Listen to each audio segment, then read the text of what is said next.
पंकज बंदन पद पंकज बंदना सिमरो अंगद दोख निकंदना अमरदास गुर ਹਿਰਦੈ ਧਿਆਵੋ ਹਿਰਦੈ ਧਿਆਵੋ। ਸ੍ਰੀ ਗੁਰੂ ਰਾਮਦਾਸ ਗੁਣ ਗਾਵੋ। ਸ੍ਰੀ ਅਰਜੁਨ ਬਿਘਨਨ ਕੇ ਨਾਸ਼ਕ ਨਨ ਕੇ ਨਾਸ਼ਕ ਹਰ ਗੋਬਿੰਦ शुभ सुमत प्रकाशिक। श्री हर राय नमो कर जोरी नमो कर जोरी। गुरु हर कृष्ण मनाई बहोरी। तेग बहादुर परम कृपाला जी परम कृपाला। श्री गुरु गोबिंद सिंह विशाला। तरौं तरा तर पुन पुन शीस जी पुन पुन शीस। बंदों बार बार जगदीश। जिसमें है अमृत ज्ञान है मानस भगत बैराग। श्री गुरु ग्रंथ साहिब उदद बंदो कर अनुराग। ਏਕ ਓੰਕਾਰ ਸਤਿਗੁਰੂ ਤਿਹ ਪ੍ਰਸਾਦ ਸਚ ਹੋਇ। ਵਾਹਿਗੁਰੂ ਜੀ ਕੀ ਫਤਿਹ। ਵਿਘਨ ਵਿਨਾਸ਼ਨ ਸੋਇ। ਵਾਹਿਗੁਰੂ ਜੀ ਕੀ ਫਤਿਹ। ਵਿਘਨ ਵਿਨਾਸ਼ਨ ਸੋਇ। ਕੋ ਪੰਚਮ੍ਰਿਤ ਕੋ ਕਰਵਾਏ ਆਨਿਓ ਸਤਿਗੁਰੂ ਡਿਗ ਵਰਤਾਏ। ਚਤਰ ਕਟਾ ਲਗੀ ਦਰਸ ਦੀਸਨ ਸਿੱਖ ਸੰਗਤ ਉਤਸ਼ਾਸੋ ਕੀਸਨ। ਪਰਮ ਸਨਮਾਨਯੋਗ ਚਵਰ ਛਤਰ ਤਖਤ ਦੇ ਮਾਲਕ ਜ਼ਾਹਰ ਜ਼ਹੂਰ ਹਾਜ਼ਰ ਹਜ਼ੂਰ ਸਰਬ ਕਲਾ ਭਰਪੂਰ ਸਤਿਗੁਰੂ ਸਾਹਿਬ ਸ਼੍ਰੀ ਗੁਰੂ ਗ੍ਰੰਥ ਸਾਹਿਬ ਜੀ ਮਹਾਰਾਜ ਸਤਿਗੁਰੂ ਜੀ ਕੀ ਪਾਵਨ ਪਵਿੱਤਰ ਹਜ਼ੂਰੀ ਅੰਦਰ ਹਾਜ਼ਰੀਨ। ਗੁਰੂ ਪਿਆਰੇ ਗੁਰੂ ਸਵਾਰੇ ਸਤਸੰਗੀ ਜਨੋ ਆਓ ਸਤਿਗੁਰੂ ਜੀ ਕੀ ਅਪਾਰ ਬਖਸ਼ਿਸ਼ ਨਾਲ ਸੰਧਿਆ ਵੇਲੇ ਦੇ ਪਾਵਨ ਪਵਿੱਤਰ ਦੀਵਾਨਾਂ ਦੀ ਪ੍ਰਾਰੰਭਤਾ ਕਰੀਏ। ਗੁਰੂ ਇਤਿਹਾਸ ਕੀ ਲੜੀਵਾਰ ਕਥਾ ਸਤਿਗੁਰਾਂ ਦੇ ਇਹਨਾਂ ਪਵਿੱਤਰ ਸਥਾਨਾਂ 'ਤੇ ਆਪ ਸੰਗਤਾਂ ਰੋਜ਼ਾਨਾ ਪਿਆਰ ਅਦਬ ਭਾਵਨਾ ਸਹਿਤ ਸਰਵਣ ਕਰਦੇ ਹੋ। ਚਲਦੀ ਆ ਰਹੀ ਲੜੀ ਤਹਿਤ ਥੋੜ੍ਹਾ ਜਿਹਾ ਸਮਾਂ ਮਹਾਰਾਜ ਜੀ ਕੇ ਜੀਵਨ ਬਿਰਤਾਂਤਾਂ ਦੇ ਨਾਲ ਜੁੜਨ ਦਾ ਆਪਾਂ ਯਤਨ ਕਰਦੇ ਹਾਂ। ਆਓ ਸਭ ਤੋਂ ਪਹਿਲਾਂ ਮਹਾਰਾਜ ਤੋਂ ਆਗਿਆ ਲਈਏ, ਰਸਨਾ ਪਵਿੱਤਰ ਕਰੀਏ, ਗੁਰੂ ਫਤਿਹ ਨਾਲ ਸਾਂਝ ਪਾਉਣੀ ਜੀਓ। ਫਤਿਹ ਪ੍ਰਵਾਨੋ। ਵਾਹਿਗੁਰੂ ਜੀ ਕਾ ਖਾਲਸਾ ਵਾਹਿਗੁਰੂ ਜੀ ਕੀ ਫਤਿਹ। ਕੱਲ੍ਹ ਦਿਆਂ ਦੀਵਾਨਾਂ ਅੰਦਰ ਜੋ ਆਪ ਸੰਗਤਾਂ ਨੇ ਗੁਰੂ ਇਤਿਹਾਸ ਸਰਵਣ ਕੀਤਾ, ਪੀਰ ਭੀਖਮ ਸ਼ਾਹ ਜੀ ਜੋ ਕਿ ਪਟਨਾ ਸਾਹਿਬ ਦੀ ਧਰਤੀ ਤੇ ਗਏ ਸਨ ਲਾਲ ਗੋਬਿੰਦ ਰਾਏ ਜੀਆਂ ਦੇ ਦਰਸ਼ਨ ਕਰਨ ਦੇ ਲਈ, ਬੜੀ ਦ੍ਰਿੜਤਾ ਦੇ ਨਾਲ ਮਹਾਰਾਜ ਜੀ ਕੇ ਦੁਆਰ ਤੇ ਬੈਠੇ ਉਹਨਾਂ ਦੀ ਬੇਨਤੀ ਪ੍ਰਵਾਨ ਹੋਈ। ਮਾਤਾ ਨਾਨਕੀ ਜੀ, ਮਾਤਾ ਗੁਜਰ ਕੌਰ ਜੀ, ਮਾਮਾ ਕਿਰਪਾਲ ਚੰਦ ਜੀ ਬੜੇ ਉਦਮ ਦੇ ਨਾਲ ਵਿਸ਼ੇਸ਼ ਤਿਆਰੀ ਕਰਕੇ ਦਰਸ਼ਨ ਕਰਵਾਉਂਦੇ ਨੇ। ਜਿਸ ਵਕਤ ਲਾਲ ਜੀ ਦੇ ਦਰਸ਼ਨ ਹੋਏ, ਉਸ ਪਵਿੱਤਰ ਮੂਰਤ ਦੇ ਦਰਸ਼ਨ ਹੋਏ, ਪੀਰ ਜੀ ਅੰਦਰ ਦੇ ਇੱਕ ਵਿਸ਼ੇਸ਼ ਆਨੰਦ ਦੇ ਵਿੱਚ ਟਿਕ ਗਏ।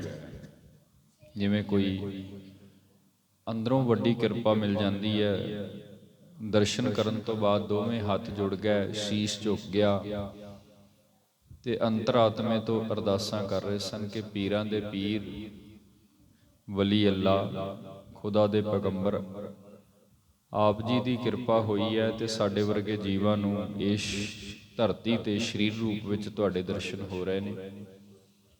ਜਿਵੇਂ ਆਪ ਇਸ ਧਰਤੀ ਤੇ ਸੰਸਾਰਿਕ ਜੀਵਾਂ ਦਾ ਉਧਾਰ ਕਰਨ ਆਏ ਹੋ, ਦੁਸ਼ਟਾਂ ਦਾ ਨਾਸ਼ ਕਰਨ ਆਏ ਹੋ, ਉਸੇ ਤਰ੍ਹਾਂ ਕਿਰਪਾ ਕਰਕੇ ਸਾਡੇ ਵਰਗੇ ਨਿਮਾਣੇ ਨਿਤਾਣਿਆਂ ਨੂੰ ਵੀ ਆਪਣੀ ਸ਼ਰਨ ਵਿੱਚ ਆਪਣੇ ਚਰਨਾਂ ਦੀ ਜਿਹੜੀ ਬਖਸ਼ਿਸ਼ ਹੈ ਉਹ ਦੇ ਦੇਣਾ। ਫਿਰ ਨਾਲ ਹੀ ਪੀਰ ਜੀ ਨੇ ਇੱਕ ਪਰਖ ਕੀਤੀ ਹੈ, ਉਹ ਸਾਖੀ ਆਪ ਸੰਗਤਾਂ ਨੇ ਸੁਣੀ ਹੈ।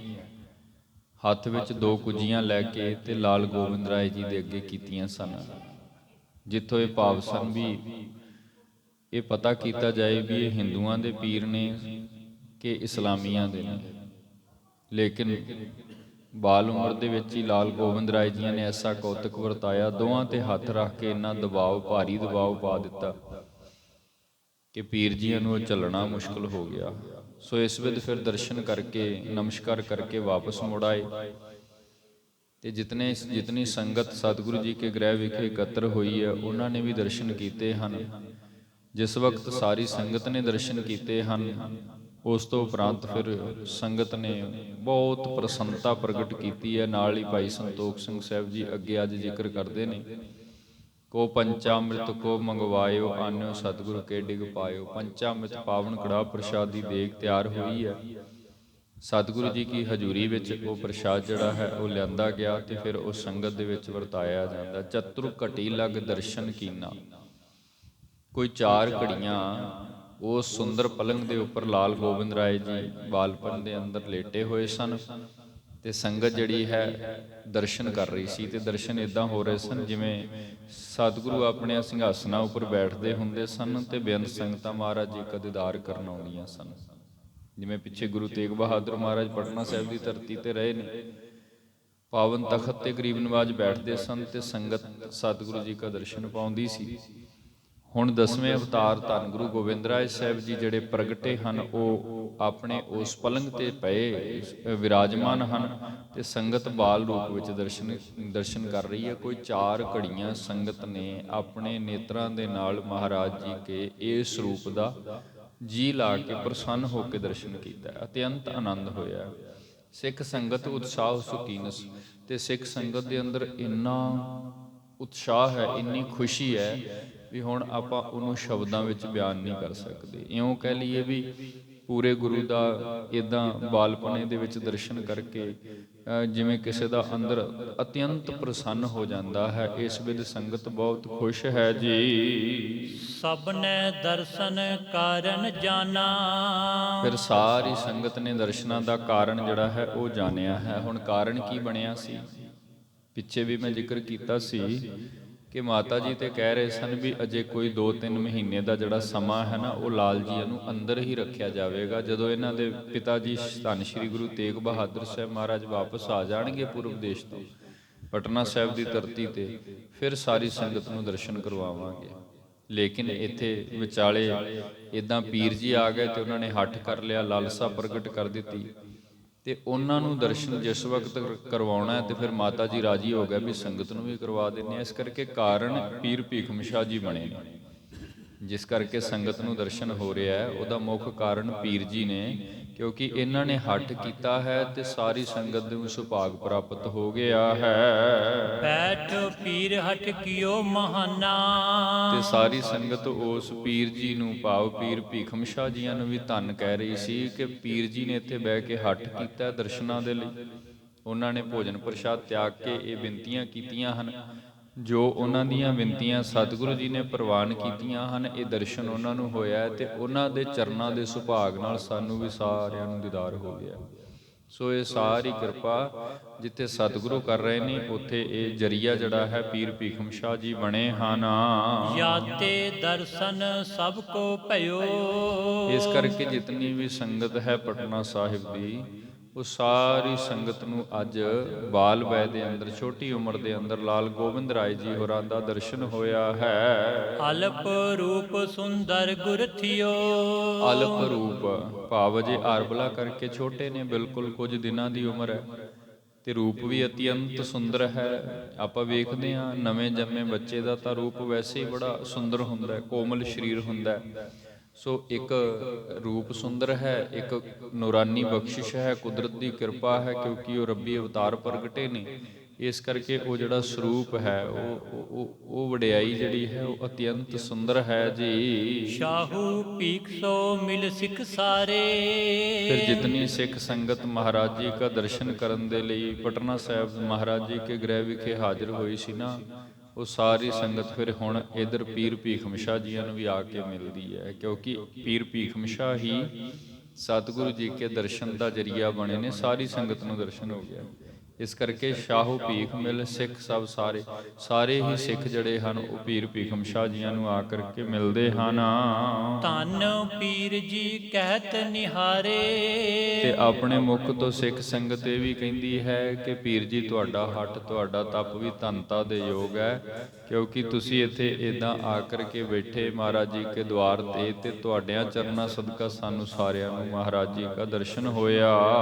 ਸਭ ਕੋ ਦਰਸ਼ਨ ਤੁਮ ਕਰਵਾਏ। ਤੁਹਾਡੀ ਬਖਸ਼ਿਸ਼ ਦੇ ਨਾਲ ਹੀ ਸਾਨੂੰ ਸਾਰੀ ਸੰਗਤ ਨੂੰ ਭਾਵ ਧੰਨ ਗੁਰੂ ਗੋਬਿੰਦ ਰਾਏ ਸਾਹਿਬ ਜੀਆਂ ਕਾ ਬਾਲਪਨੇ ਦੇ ਵਿੱਚ ਦਰਸ਼ਨ ਹੋਇਆ ਹੈ। ਭਾਉ ਤੋ ਸਾਸਿਕ ਹਰ ਖਵਾਏ। ਤੇ ਪੀਰ ਜੀ ਦਾ ਧੰਨਵਾਦ ਵੀ ਕਰ ਰਹੇ ਨੇ, ਧੰਨ ਕਹਿ ਰਹੇ ਨੇ, ਤੇ ਨਾਲੇ ਕਹਿ ਰਹੇ ਨੇ ਵੇਖੋ ਦਰਸ਼ਨ ਕਰਨ ਤੋਂ ਬਾਅਦ ਅੱਜ ਸਿੱਖ ਸੰਗਤ ਕਿਤਨੀ ਪ੍ਰਸੰਨ ਹੈ, ਕਿੰਨੇ ਖੁਸ਼ ਨੇ ਸਾਰੇ ਸਿੱਖ ਸੰਗਤ ਦੇ ਵਿੱਚ ਜੀ, ਜਿਨ੍ਹਾਂ ਵੀ ਆਪਣੇ ਇਹਨਾਂ ਨੇਤਰਾਂ ਦੇ ਨਾਲ ਲਾਲ ਗੋਬਿੰਦ ਰਾਏ ਜੀ ਦਾ ਦਰਸ਼ਨ ਕੀਤਾ। ਤੇ ਬੜੀ ਵਡਮੁੱਲੀ ਬਖਸ਼ਿਸ਼ ਹੈ। ਗੁਰਮੁਖੋ ਅਸੀਂ ਬਾਣੀ ਵਿੱਚ ਵੀ ਪੜ੍ਹਦੇ ਹਾਂ, ਦੀਦ ਨੇ ਦੀਦਾਰ ਸਾਹਿਬ ਕੱਛ ਨਹੀਂ ਇਸਕਾ ਮੋਲ। ਸਾਹਿਬ ਦੇ ਦਰਸ਼ਨ ਹੋ ਜਾਣ, ਮਨੁੱਖ ਦੇ ਅੰਦਰ ਇੰਨਾ ਉਤਸ਼ਾਹ ਬਣ ਜਾਂਦਾ ਹੈ, ਏਡੀ ਕਿਰਪਾ ਵਰਤ ਜਾਂਦੀ ਹੈ ਵੀ ਉਹ ਫਿਰ ਦੱਸੀ ਨਹੀਂ ਜਾਂਦੀ। ਇਸ ਵੇਲੇ ਅੱਜ ਸਾਰੀ ਸੰਗਤ ਬਹੁਤ ਆਨੰਦ ਵਿੱਚ ਹੈ ਜੀ। ਸ਼੍ਰੀ ਗੁਰ ਕੋ ਅੰਦਰ ਲੈ ਗਏ। ਹੁਣ ਉਸੇ ਤਰ੍ਹਾਂ ਹੀ ਮਾਮਾ ਕਿਰਪਾਲ ਚੰਦ ਜੀ ਜਿਹੜੇ ਹਨ ਸਤਿਗੁਰੂ ਜੀ ਦੇ, ਉਹ ਫਿਰ ਜਿਵੇਂ ਬੜੇ ਹੀ ਵਿਸ਼ੇਸ਼ ਸਾਵਧਾਨੀ ਦੇ ਨਾਲ ਸਿੱਖਾਂ ਦੇ ਪਹਿਰੇ ਹੇਠ ਬੜੀ ਅਦਬ ਮਰਿਆਦਾ ਦੇ ਨਾਲ ਚੌਰ ਸਾਹਿਬ ਕਰਦੇ ਹੋਏ ਕੁੱਛੜ ਲਾਲ ਜੀ ਨੂੰ ਲੈ ਕੇ ਇੱਥੇ ਪਲੰਗ ਤੱਕ ਆਏ ਸਨ। ਹੁਣ ਉਸੇ ਤਰ੍ਹਾਂ ਹੀ ਵਿਸ਼ੇਸ਼ ਮਰਿਆਦਾ ਦੇ ਨਾਲ ਲਾਲ ਜੀਆਂ ਨੂੰ ਵਾਪਸ ਉਸ ਕਮਰੇ ਅੰਦਰ ਉਸ ਸਥਾਨ ਤੇ ਲੈ ਗਏ ਹਨ। ਪੁਨ ਸਿੱਖ ਨਿਜ ਨਿਜ ਸਦਨ ਸਿਧੇ। ਤੇ ਜਿਤਨੀ ਵੀ ਸੰਗਤ ਸਿੱਖ ਸੰਗਤ ਦਰਸ਼ਨ ਕਰਨ ਲਈ ਹਾਜ਼ਰ ਹੋਈ ਸੀ, ਸੋ ਸਹਿਜੇ ਸਹਿਜ ਹੁਣ ਸਾਰੀ ਸੰਗਤ ਵਾਪਸ ਆਪਣੇ ਆਪਣੋ ਘਰੀ ਜੋ ਵਾਪਸ ਮੁੜ ਰਹੇ ਹਨ। ਤਬੈ ਪੀਰ ਜੀ ਖਾਣਾ ਖਾਇਓ। ਤੇ ਪੀਰ ਜੀ ਵੀ ਹੁਣ ਕਿਉਂਕਿ ਸਮਾਂ ਕਾਫੀ ਬਤੀਤ ਹੋ ਚੁੱਕਾ ਤੇ ਉਹਨਾਂ ਨੇ ਪ੍ਰਣ ਕੀਤਾ ਸੀ ਵੀ ਜਦੋਂ ਤੱਕ ਦਰਸ਼ਨ ਨਹੀਂ ਹੋਣਗੇ ਅਸੀਂ ਆਪਣੀ ਰਸਨਾ ਤੇ ਅੰਨ ਨਹੀਂ ਰੱਖਾਂਗੇ। ਸੋ ਹੁਣ ਦਰਸ਼ਨ ਹੋ ਗਏ ਨੇ, ਮਨਸ਼ਾ ਪੂਰੀ ਹੋ ਗਈ ਹੈ। ਸੋ ਇਸ ਕਰਕੇ ਨਾ ਹੁਣ ਪੀਰ ਜੀਆਂ ਨੇ ਫਿਰ ਸਤਿਗੁਰੂ ਜੀ ਕੇ ਗ੍ਰਹਿ ਵਿਖੇ ਹੀ ਇਹ ਜਿਹੜਾ ਭੋਜਨ ਗੁਰੂ ਕਾ ਲੰਗਰ ਆਪਾਂ ਕਵਾਂਗੇ, ਸੋ ਪੀਰ ਜੀਆਂ ਨੇ ਇਹ ਛਕਿਆ ਹੈ। ਪੁਰਵ ਕਾਮਨਾ ਤੇ ਹਰ ਖਾਇਓ। ਲੇਕਿਨ ਹੁਣ ਪੀਰ ਜੀ ਪੀਰ ਭੀਖਮ ਸ਼ਾਹ ਜੀ ਅਤਿਅੰਤ ਪ੍ਰਸੰਨ ਹਨ, ਬਹੁਤ ਖੁਸ਼ ਹਨ, ਕਿਉਂਕਿ ਸਤਿਗੁਰਾਂ ਨੇ ਕਿਰਪਾ ਕਰਕੇ ਇਹਨਾਂ ਦੀ ਇਹ ਜਿਹੜੀ ਕਾਮਨਾ, ਇਹ ਜਿਹੜੀ ਇੱਛਾ ਸੀ ਜਿਹਦੇ ਕਰਕੇ ਇਹ ਇਧਰੋਂ ਠਸਕੇ ਦੇਸ਼ ਪੰਜਾਬ ਦੇਸ਼ ਤੋਂ ਚੱਲ ਕੇ ਪੂਰਬ ਦੇਸ਼ ਤੱਕ ਪਹੁੰਚੇ, ਉਹ ਹੁਣ ਪੂਰੀ ਕਰ ਦਿੱਤੀ ਹੈ। ਉਤੇ ਮੁਰੀਜ਼ੋ ਬੂਜਨ ਲਾਗੇ। ਹੁਣ ਜਿਸ ਵਕਤ ਪੀਰ ਜੀਆਂ ਨੇ ਪ੍ਰਸ਼ਾਦਾ ਛਕ ਲਿਆ, ਕਾਮਨਾ ਪੂਰੀ ਹੋ ਗਈ, ਪ੍ਰਸੰਨ ਹੋ ਗਏ, ਫਿਰ ਜਿਹੜੇ ਦੋ ਨਾਲ ਮੁਰੀਦ ਲੈ ਕਰਕੇ ਗਏ ਸਨ, ਉਹਨਾਂ ਨੇ ਫਿਰ ਪੀਰ ਜੀਆਂ ਦੇ ਸਨਮੁਖ ਇੱਕ ਸਵਾਲ ਕੀਤਾ ਹੈ ਜੀ। ਕੱਟੀ ਜੋ ਲਈ ਪੀਰ ਜੀ ਆਗੇ। ਸਵਾਲ ਕੀ ਕਰ ਰਹੇ ਨੇ ਕਿ ਐ ਪੀਰ ਜੀ, ਤੁਸੀਂ ਜਿਸ ਵਕਤ ਲਾਲ ਗੋਬਿੰਦ ਰਾਏ ਜੀ ਕੇ ਉਸ ਵਲੀ ਅੱਲਾ ਪੁਰਖ ਦੇ ਅਵਤਾਰ ਦੇ ਦਰਸ਼ਨ ਕਰ ਰਹੇ ਸੀ, ਤੁਸਾਂ ਨੇ ਉੱਥੇ ਇੱਕ ਵਿਸ਼ੇਸ਼ ਕਾਰਜ ਕੀਤਾ। ਹੁਣ ਕਾਰਜ ਕੀ ਕੀਤਾ ਕਿ ਆਪਣੇ ਹੱਥ ਵਿੱਚ ਦੋ ਘਟੀਆਂ ਕੁੱਜੀਆਂ, ਜਿਵੇਂ ਆਪਾਂ ਕਹਿ ਲਈਏ ਛੋਟੀਆਂ ਛੋਟੀਆਂ, ਬਿਲਕੁਲ ਛੋਟੇ ਛੋਟੇ ਮਿੱਟੀ ਦੇ ਬਰਤਨ ਹੁੰਦੇ ਨੇ, ਸੋ ਆਪਣੇ ਹੱਥ ਵਿੱਚ ਉਸ ਵਕਤ ਸਾਡੇ ਤੋਂ ਮੰਗਵਾ ਕਰਕੇ ਲਈਆਂ ਸਨ। ਨਹੀਂ ਗੁਰੂ ਕੋ ਅਰਪਣ ਕਰੇ। ਤੇ ਉਹ ਜਿਹੜੀਆਂ ਕੁੱਜੀਆਂ ਲਈਆਂ ਸਨ ਉਹਦੇ ਵਿੱਚ ਪੀਰ ਜੀ ਹੋਰਾਂ ਨੇ ਕੁਝ ਦੁੱਧ ਆਦਿਕ ਵੀ ਪਵਾਇਆ ਸੀ, ਲੇਕਿਨ ਮੁਰੀਦ ਜੀ ਜਿਹੜੀ ਗੱਲ ਦਾ ਸ਼ੰਕਾ ਕਰ ਰਹੇ ਨੇ ਨਾ ਵੀ ਸਮਝ ਵਿੱਚ ਨਹੀਂ ਆਇਆ, ਉਹ ਇਹ ਹੈ ਕਿ ਉਹ ਜਿਹੜੀਆਂ ਕੁੱਜੀਆਂ ਆਪ ਜੀ ਨੇ ਲਈਆਂ ਸਨ ਉਹ ਸਤਿਗੁਰੂ ਜੀ ਕੇ ਸਨਮੁਖ ਤੁਸੀਂ ਹੱਥ ਤੇ ਜ਼ਰੂਰ ਰੱਖੀਆਂ, ਲੇਕਿਨ ਭੇਟਾ ਨਹੀਂ ਕੀਤੀਆਂ। ਜਿਵੇਂ ਆਮ ਸੰਗਤ ਜੋ ਵੀ ਦਰਸ਼ਨੀ ਭੇਟਾ ਲੈ ਕੇ ਆਈ, ਸਭ ਨੇ ਮਹਾਰਾਜ ਜੀ ਕੇ ਚਰਨਾਂ ਵਿੱਚ ਭੇਟ ਆਪਣੀ ਰੱਖੀ ਤੇ ਨਮਸਕਾਰ ਕੀਤੀ, ਸਭ ਕੁਝ ਮਹਾਰਾਜ ਜੀ ਕੇ ਗ੍ਰਹਿ ਵਿਖੇ ਭੇਟ ਕਰ ਦਿੱਤਾ। ਲੇਕਿਨ ਤੁਸੀਂ ਜੋ ਕੁਝ ਮੰਗਵਾਇਆ ਉਹ ਆਪਣੇ ਹੱਥ ਤੇ ਰੱਖਿਆ, ਸਤਿਗੁਰੂ ਜੀ ਨੂੰ ਭੇਟ ਨਹੀਂ ਕੀਤਾ ਹੈ। ਕਾਰਜ ਕੌਣ ਕਿਨੂ ਤੇ ਸਰੇ। ਲੇਕਿਨ ਇਹਦਾ ਮਾਇਨਾ ਕੀ ਹੈ, ਕਿਸ ਕਰਕੇ ਮੰਗਾਇਆ, ਕੀ ਇਹਦੇ ਪਿੱਛੇ ਕਾਰਨ ਕੀ ਸੀ, ਉਹ ਸਾਰੀ ਗੱਲ ਇਹਨਾਂ ਮੁਰੀਦਾਂ ਦੇ ਜਾਂ ਆਮ ਮਨੁੱਖਾਂ ਦੇ ਸਮਝ ਵਿੱਚ ਨਹੀਂ ਆਉਂਦੀ। ਕਿਉਂਕਿ ਇਹ ਤਾਂ ਕੋਈ ਅੰਤਰਾਤਮਾ ਵਾਲੇ, ਵੱਡੀ ਕਮਾਈ ਵਾਲੇ, ਜਿਨ੍ਹਾਂ ਪਾਸ ਕੁਝ ਬਖਸ਼ਿਸ਼ ਹੈ, ਇਹ ਐਸੀਆਂ ਖੇਡਾਂ ਉਹੀ ਖੇਡਦੇ ਨੇ। ਆਮ ਲੋਕਾਂ ਦੇ ਲਈ ਤਾਂ ਇੱਕ ਸੰਸਾਰਿਕ ਕਰਤੱਵ ਜਿਹਾ ਹੋ ਜਾਂਦਾ। ਇਸ ਕਰਕੇ ਜਿਹੜੇ ਮੁਰੀਦ ਨੇ ਇਹਨਾਂ ਦੀ ਵੀ ਗੱਲ ਵਿੱਚ ਪਕੜ ਵਿੱਚ ਨਹੀਂ ਆਈ ਗੱਲ, ਸੋ ਇਹਨਾਂ ਨੇ ਇਹ ਪੁੱਛ ਲਿਆ ਵੀ ਇਹਦਾ ਕੀ ਕਾਰਨ ਹੈ ਜੀ। ਜਿਮਲੇ ਗਏ ਤਥਾ ਲੈ ਆਏ। ਜਿਵੇਂ ਮੰਗਵਾਈਆਂ ਸਨ ਦੋਵੇਂ ਹੱਥ ਵਿੱਚ ਲੈ ਕੇ ਲਾਲ ਗੋਬਿੰਦ ਰਾਏ ਜੀ ਕੇ ਸਨਮੁਖ ਗਏ ਸੀ, ਉਸੇ ਤਰ੍ਹਾਂ ਵਾਪਸ ਲੈ ਆਏ। ਅਰਪਤ ਤੇ ਕੀਤੀਆਂ ਨਹੀਂ, ਭੇਟ ਤੇ ਕੀਤੀਆਂ ਨਹੀਂ ਹਨ। ਬਾਦ ਕ੍ਰਿਤੇ ਪਰੈ ਲਖਾਏ। ਲੇਕਿਨ ਇਹ ਜੋ ਕੁਝ ਹੋਇਆ ਹੈ, ਜਿਸ ਵਿਧ ਆਪ ਜੀਆਂ ਨੇ ਕੀਤਾ ਹੈ, ਉਹ ਸਭ ਕੁਝ ਸਾਡੇ ਸਮਝ ਵਿੱਚ ਨਹੀਂ ਆਇਆ ਹੈ ਵੀ ਇਹ ਕੀ ਕੌਤਕ ਸੀ, ਇਹਦੇ ਮਾਇਨੇ ਕੀ ਸਨ। ਇੱਦਾਂ ਲੈ ਕੇ ਤੇ ਫਿਰ ਵਾਪਸ ਲੈ ਆਉਣਾ, ਭੇਟ ਨਾ ਕਰਨਾ, ਇਹਦੇ ਬਾਰੇ ਦੱਸਣਾ ਕਰੋ ਜੀ। ਇਹ ਹਮਕੋ ਕੁਛ ਪਰੈ ਨ ਚੀਨੇ। ਕਿਉਂਕਿ ਅਸੀਂ ਯਤਨ ਤੇ ਕੀਤਾ ਹੈ, ਲੇਕਿਨ ਸਾਡੀ ਮੱਤ ਏਡੀ ਨਹੀਂ ਵੀ ਅਸੀਂ ਤੁਹਾਡੀਆਂ ਰਮਜ਼ਾਂ ਨੂੰ ਬੁੱਝ ਸਕੀਏ। ਇਸ ਲਈ ਆਪ ਜੀਆਂ ਤੋਂ ਪੁੱਛ ਰਹੇ ਹਾਂ, ਕਿਉਂਕਿ ਇਹ ਸਾਡੇ ਸਮਝ ਤੋਂ ਬਾਹਰ ਹੈ। ਕਯੋ ਤਰ ਹੱਥ ਅਗਾਰੀ ਕੀਨੇ। ਤੇ ਉਹ ਆਪਣੇ ਹੱਥ ਦੋਹਾਂ ਹੱਥਾਂ ਤੇ ਰੱਖ ਕੇ ਤੇ ਲਾਲ ਜੀਆਂ ਦੇ ਸਨਮੁਖ ਵੀ ਤੁਸੀਂ ਕੀਤਾ ਸੀ। ਉਹ ਦੋਨੋਂ ਬਰਤਨ ਜਿਹੜੇ ਉਹ ਲੈ ਕਰਕੇ ਗਏ ਸਨ ਮਿੱਟੀ ਦੇ, ਜਿਹਦੇ ਵਿੱਚ ਦੁੱਧ ਭਰਿਆ, ਸੋ ਉਹ ਦੋਵੇਂ ਅੱਗੇ ਰੱਖ ਕੇ ਆਪਣੇ ਹੱਥ ਤੇ ਰੱਖ ਕੇ ਤੇ ਉਹਨਾਂ ਦੇ ਅੱਗੇ ਕਰਨਾ, ਇਹਦੇ ਮਾਇਨੇ ਕੀ ਨੇ, ਕਿਉਂ ਕੀਤਾ ਗਿਆ ਹੈ, ਇਹਦੇ ਪਿੱਛੇ ਜੋ ਕਾਰਨ ਹੈ ਉਹ ਕੀ ਹੈ ਜੀ। ਸ਼ਾਹੂ ਭੀਖ ਨੇ ਸੁਣਤ ਬਖਾਨਾ। ਤੇ ਜਿਸ ਵਕਤ ਇਹ ਮੁਰੀਦਾਂ ਨੇ ਸ਼ੰਕਾ ਕੀਤਾ ਤੇ ਜਿਹੜੇ ਪੀਰ ਭੀਖਮ ਸ਼ਾਹ ਜੀ ਸਨ, ਉਹਨਾਂ ਨੇ ਫਿਰ ਇਹਨਾਂ ਦੀ ਬਾਤ ਸੁਣ ਕਰਕੇ ਤੇ ਅੱਗੋਂ ਇਦਾਂ ਇਉਂ ਜਵਾਬ ਦਿੱਤਾ ਹੈ। ਇਹ ਅਵਤਰਿਓ ਪੁਰਖ ਮਹਾਨਾ।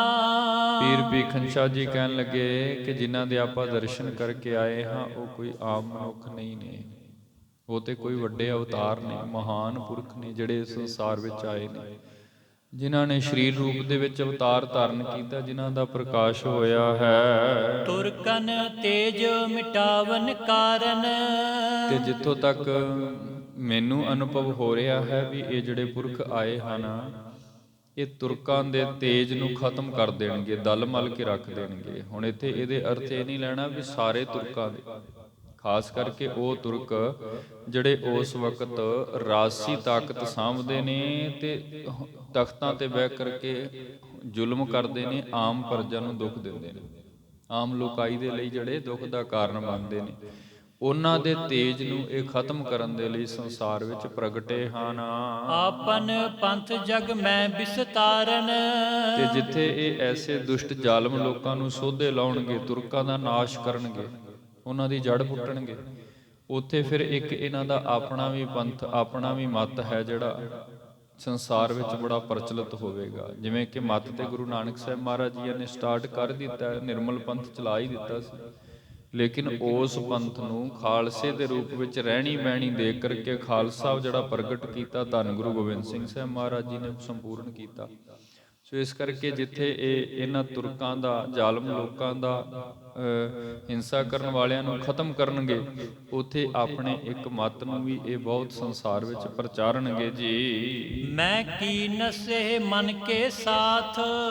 ਤੇ ਮੈਂ ਆਪਣੇ ਮਨ ਦੇ ਰਾਹੀਂ, ਭਾਵ ਆਪਣੇ ਅਨੁਭਵ ਦੇ ਰਾਹੀਂ ਉਹਨਾਂ ਦੀ ਇੱਕ ਮਾਨੋ ਪ੍ਰੀਖਿਆ ਕਰ ਰਿਹਾ ਸੀ। ਤਰੈ ਜੇ ਦ੍ਰਵ ਪਰ ਦੋਨੋਂ ਹਾਥ। ਇਸ ਕਰਕੇ ਸਨਮੁਖ ਕੀਤਾ ਵੀ ਜੇਕਰ ਲਾਲ ਗੋਬਿੰਦ ਰਾਏ ਜੀ ਆਪਣੇ ਦੋਵੇਂ ਹੱਥ ਇਹਨਾਂ ਦੋਨਾਂ ਬਰਤਨਾਂ ਦੇ ਉੱਪਰ ਰੱਖ ਦਿੰਦੇ ਹਨ, ਹਿੰਦੂ ਤੁਰਕ ਰਹਿ ਜਗ ਦੋ। ਤੇ ਉਹਦੇ ਭਾਵ ਅਰਥ ਇਹ ਹੋਣਗੇ ਕਿ ਇਹ ਜੋ ਮਹਾਨ ਪੁਰਖ ਰੱਬੀ ਅਵਤਾਰ ਇਹ ਪ੍ਰਗਟ ਹੋਏ ਹਨ, ਇਹ ਦੋਵਾਂ ਦੇ ਹੀ ਰਾਖੇ ਹੋਣਗੇ। ਭਾਵ ਹਿੰਦੂਆਂ ਦੀ ਵੀ ਤੇ ਤੁਰਕਾਂ ਦੀ ਵੀ। ਤੇ ਮਹਾਰਾਜ ਜੀ ਕੇ ਵਿਧਾਨ ਅੰਦਰ ਕਹਿ ਲਈਏ, ਮਹਾਰਾਜ ਜੀ ਕੇ ਮੱਤ ਵਿੱਚ ਐਸਾ ਨਹੀਂ ਹੈ ਵੀ ਮਹਾਰਾਜ ਨੇ ਕੇਵਲ ਇੱਕ ਨੂੰ ਹੀ ਸ਼ਰਨ ਦਿੱਤੀ ਹੈ। ਜੇ ਕੋਈ ਨੇਕ ਨੀਤੀ ਵਾਲਾ ਤੁਰਕ ਆਇਆ ਤੇ ਉਸ ਦੇ ਉੱਪਰ ਵੀ ਬਖਸ਼ਿਸ਼ ਕੀਤੀ ਹੈ, ਇਸਲਾਮੀਆਂ ਤੇ ਵੀ। ਕਿਉਂਕਿ ਬੜੇ ਬੜੇ ਪੀਰ ਮਹਾਰਾਜ ਜੀਆਂ ਦੇ ਅੱਗੇ ਆ ਕੇ ਝੁਕਦੇ ਰਹੇ। ਬੜੇ ਬੜੇ ਐਸੇ ਸਨ ਜਿਨ੍ਹਾਂ ਨੇ ਗੁਰੂ ਗੋਬਿੰਦ ਸਿੰਘ ਸਾਹਿਬ ਜੀ ਮਹਾਰਾਜ ਤੋਂ ਬਖਸ਼ਿਸ਼ਾਂ ਲਈਆਂ। ਤੇ ਜੇ ਕੋਈ ਸਨਾਤਨੀ ਆਇਆ, ਹਿੰਦੂ ਆਇਆ, ਤੇ ਉਹਦੇ ਤੇ ਵੀ ਬਖਸ਼ਿਸ਼ ਕੀਤੀ। ਪੀਰ ਜੀ ਕਹਿਣ ਲੱਗੇ, ਮੈਂ ਆਪਣੇ ਅਨੁਭਵ ਰਾਹੀਂ ਉਹਨਾਂ ਤੋਂ ਇਹ ਚੀਜ਼ ਪਰਖ ਰਿਹਾ ਸੀ ਵੀ ਇਹ ਇੱਕ ਦੇ ਹੀ ਹਨ ਕਿ ਦੋਨਾਂ ਦੇ ਹਨ। ਜੇ ਦੋਵਾਂ ਤੇ ਹੱਥ ਰੱਖਦੇ ਹਾਂ ਤੇ ਇਹਦਾ ਮਤਲਬ ਹੈ ਵੀ ਦੋਨੋਂ ਮਜ਼ਹਬ ਜਿਹੜੇ ਹਨ, ਸਨਾਤਨੀ ਵੀ ਤੇ ਇਸਲਾਮੀ ਵੀ, ਇਹਨਾਂ ਦੇ ਹੁੰਦਿਆਂ ਸੰਸਾਰ ਵਿੱਚ ਇਦਾਂ ਹੀ ਸਲਾਮਤ ਰਹਿਣਗੇ ਜੀ।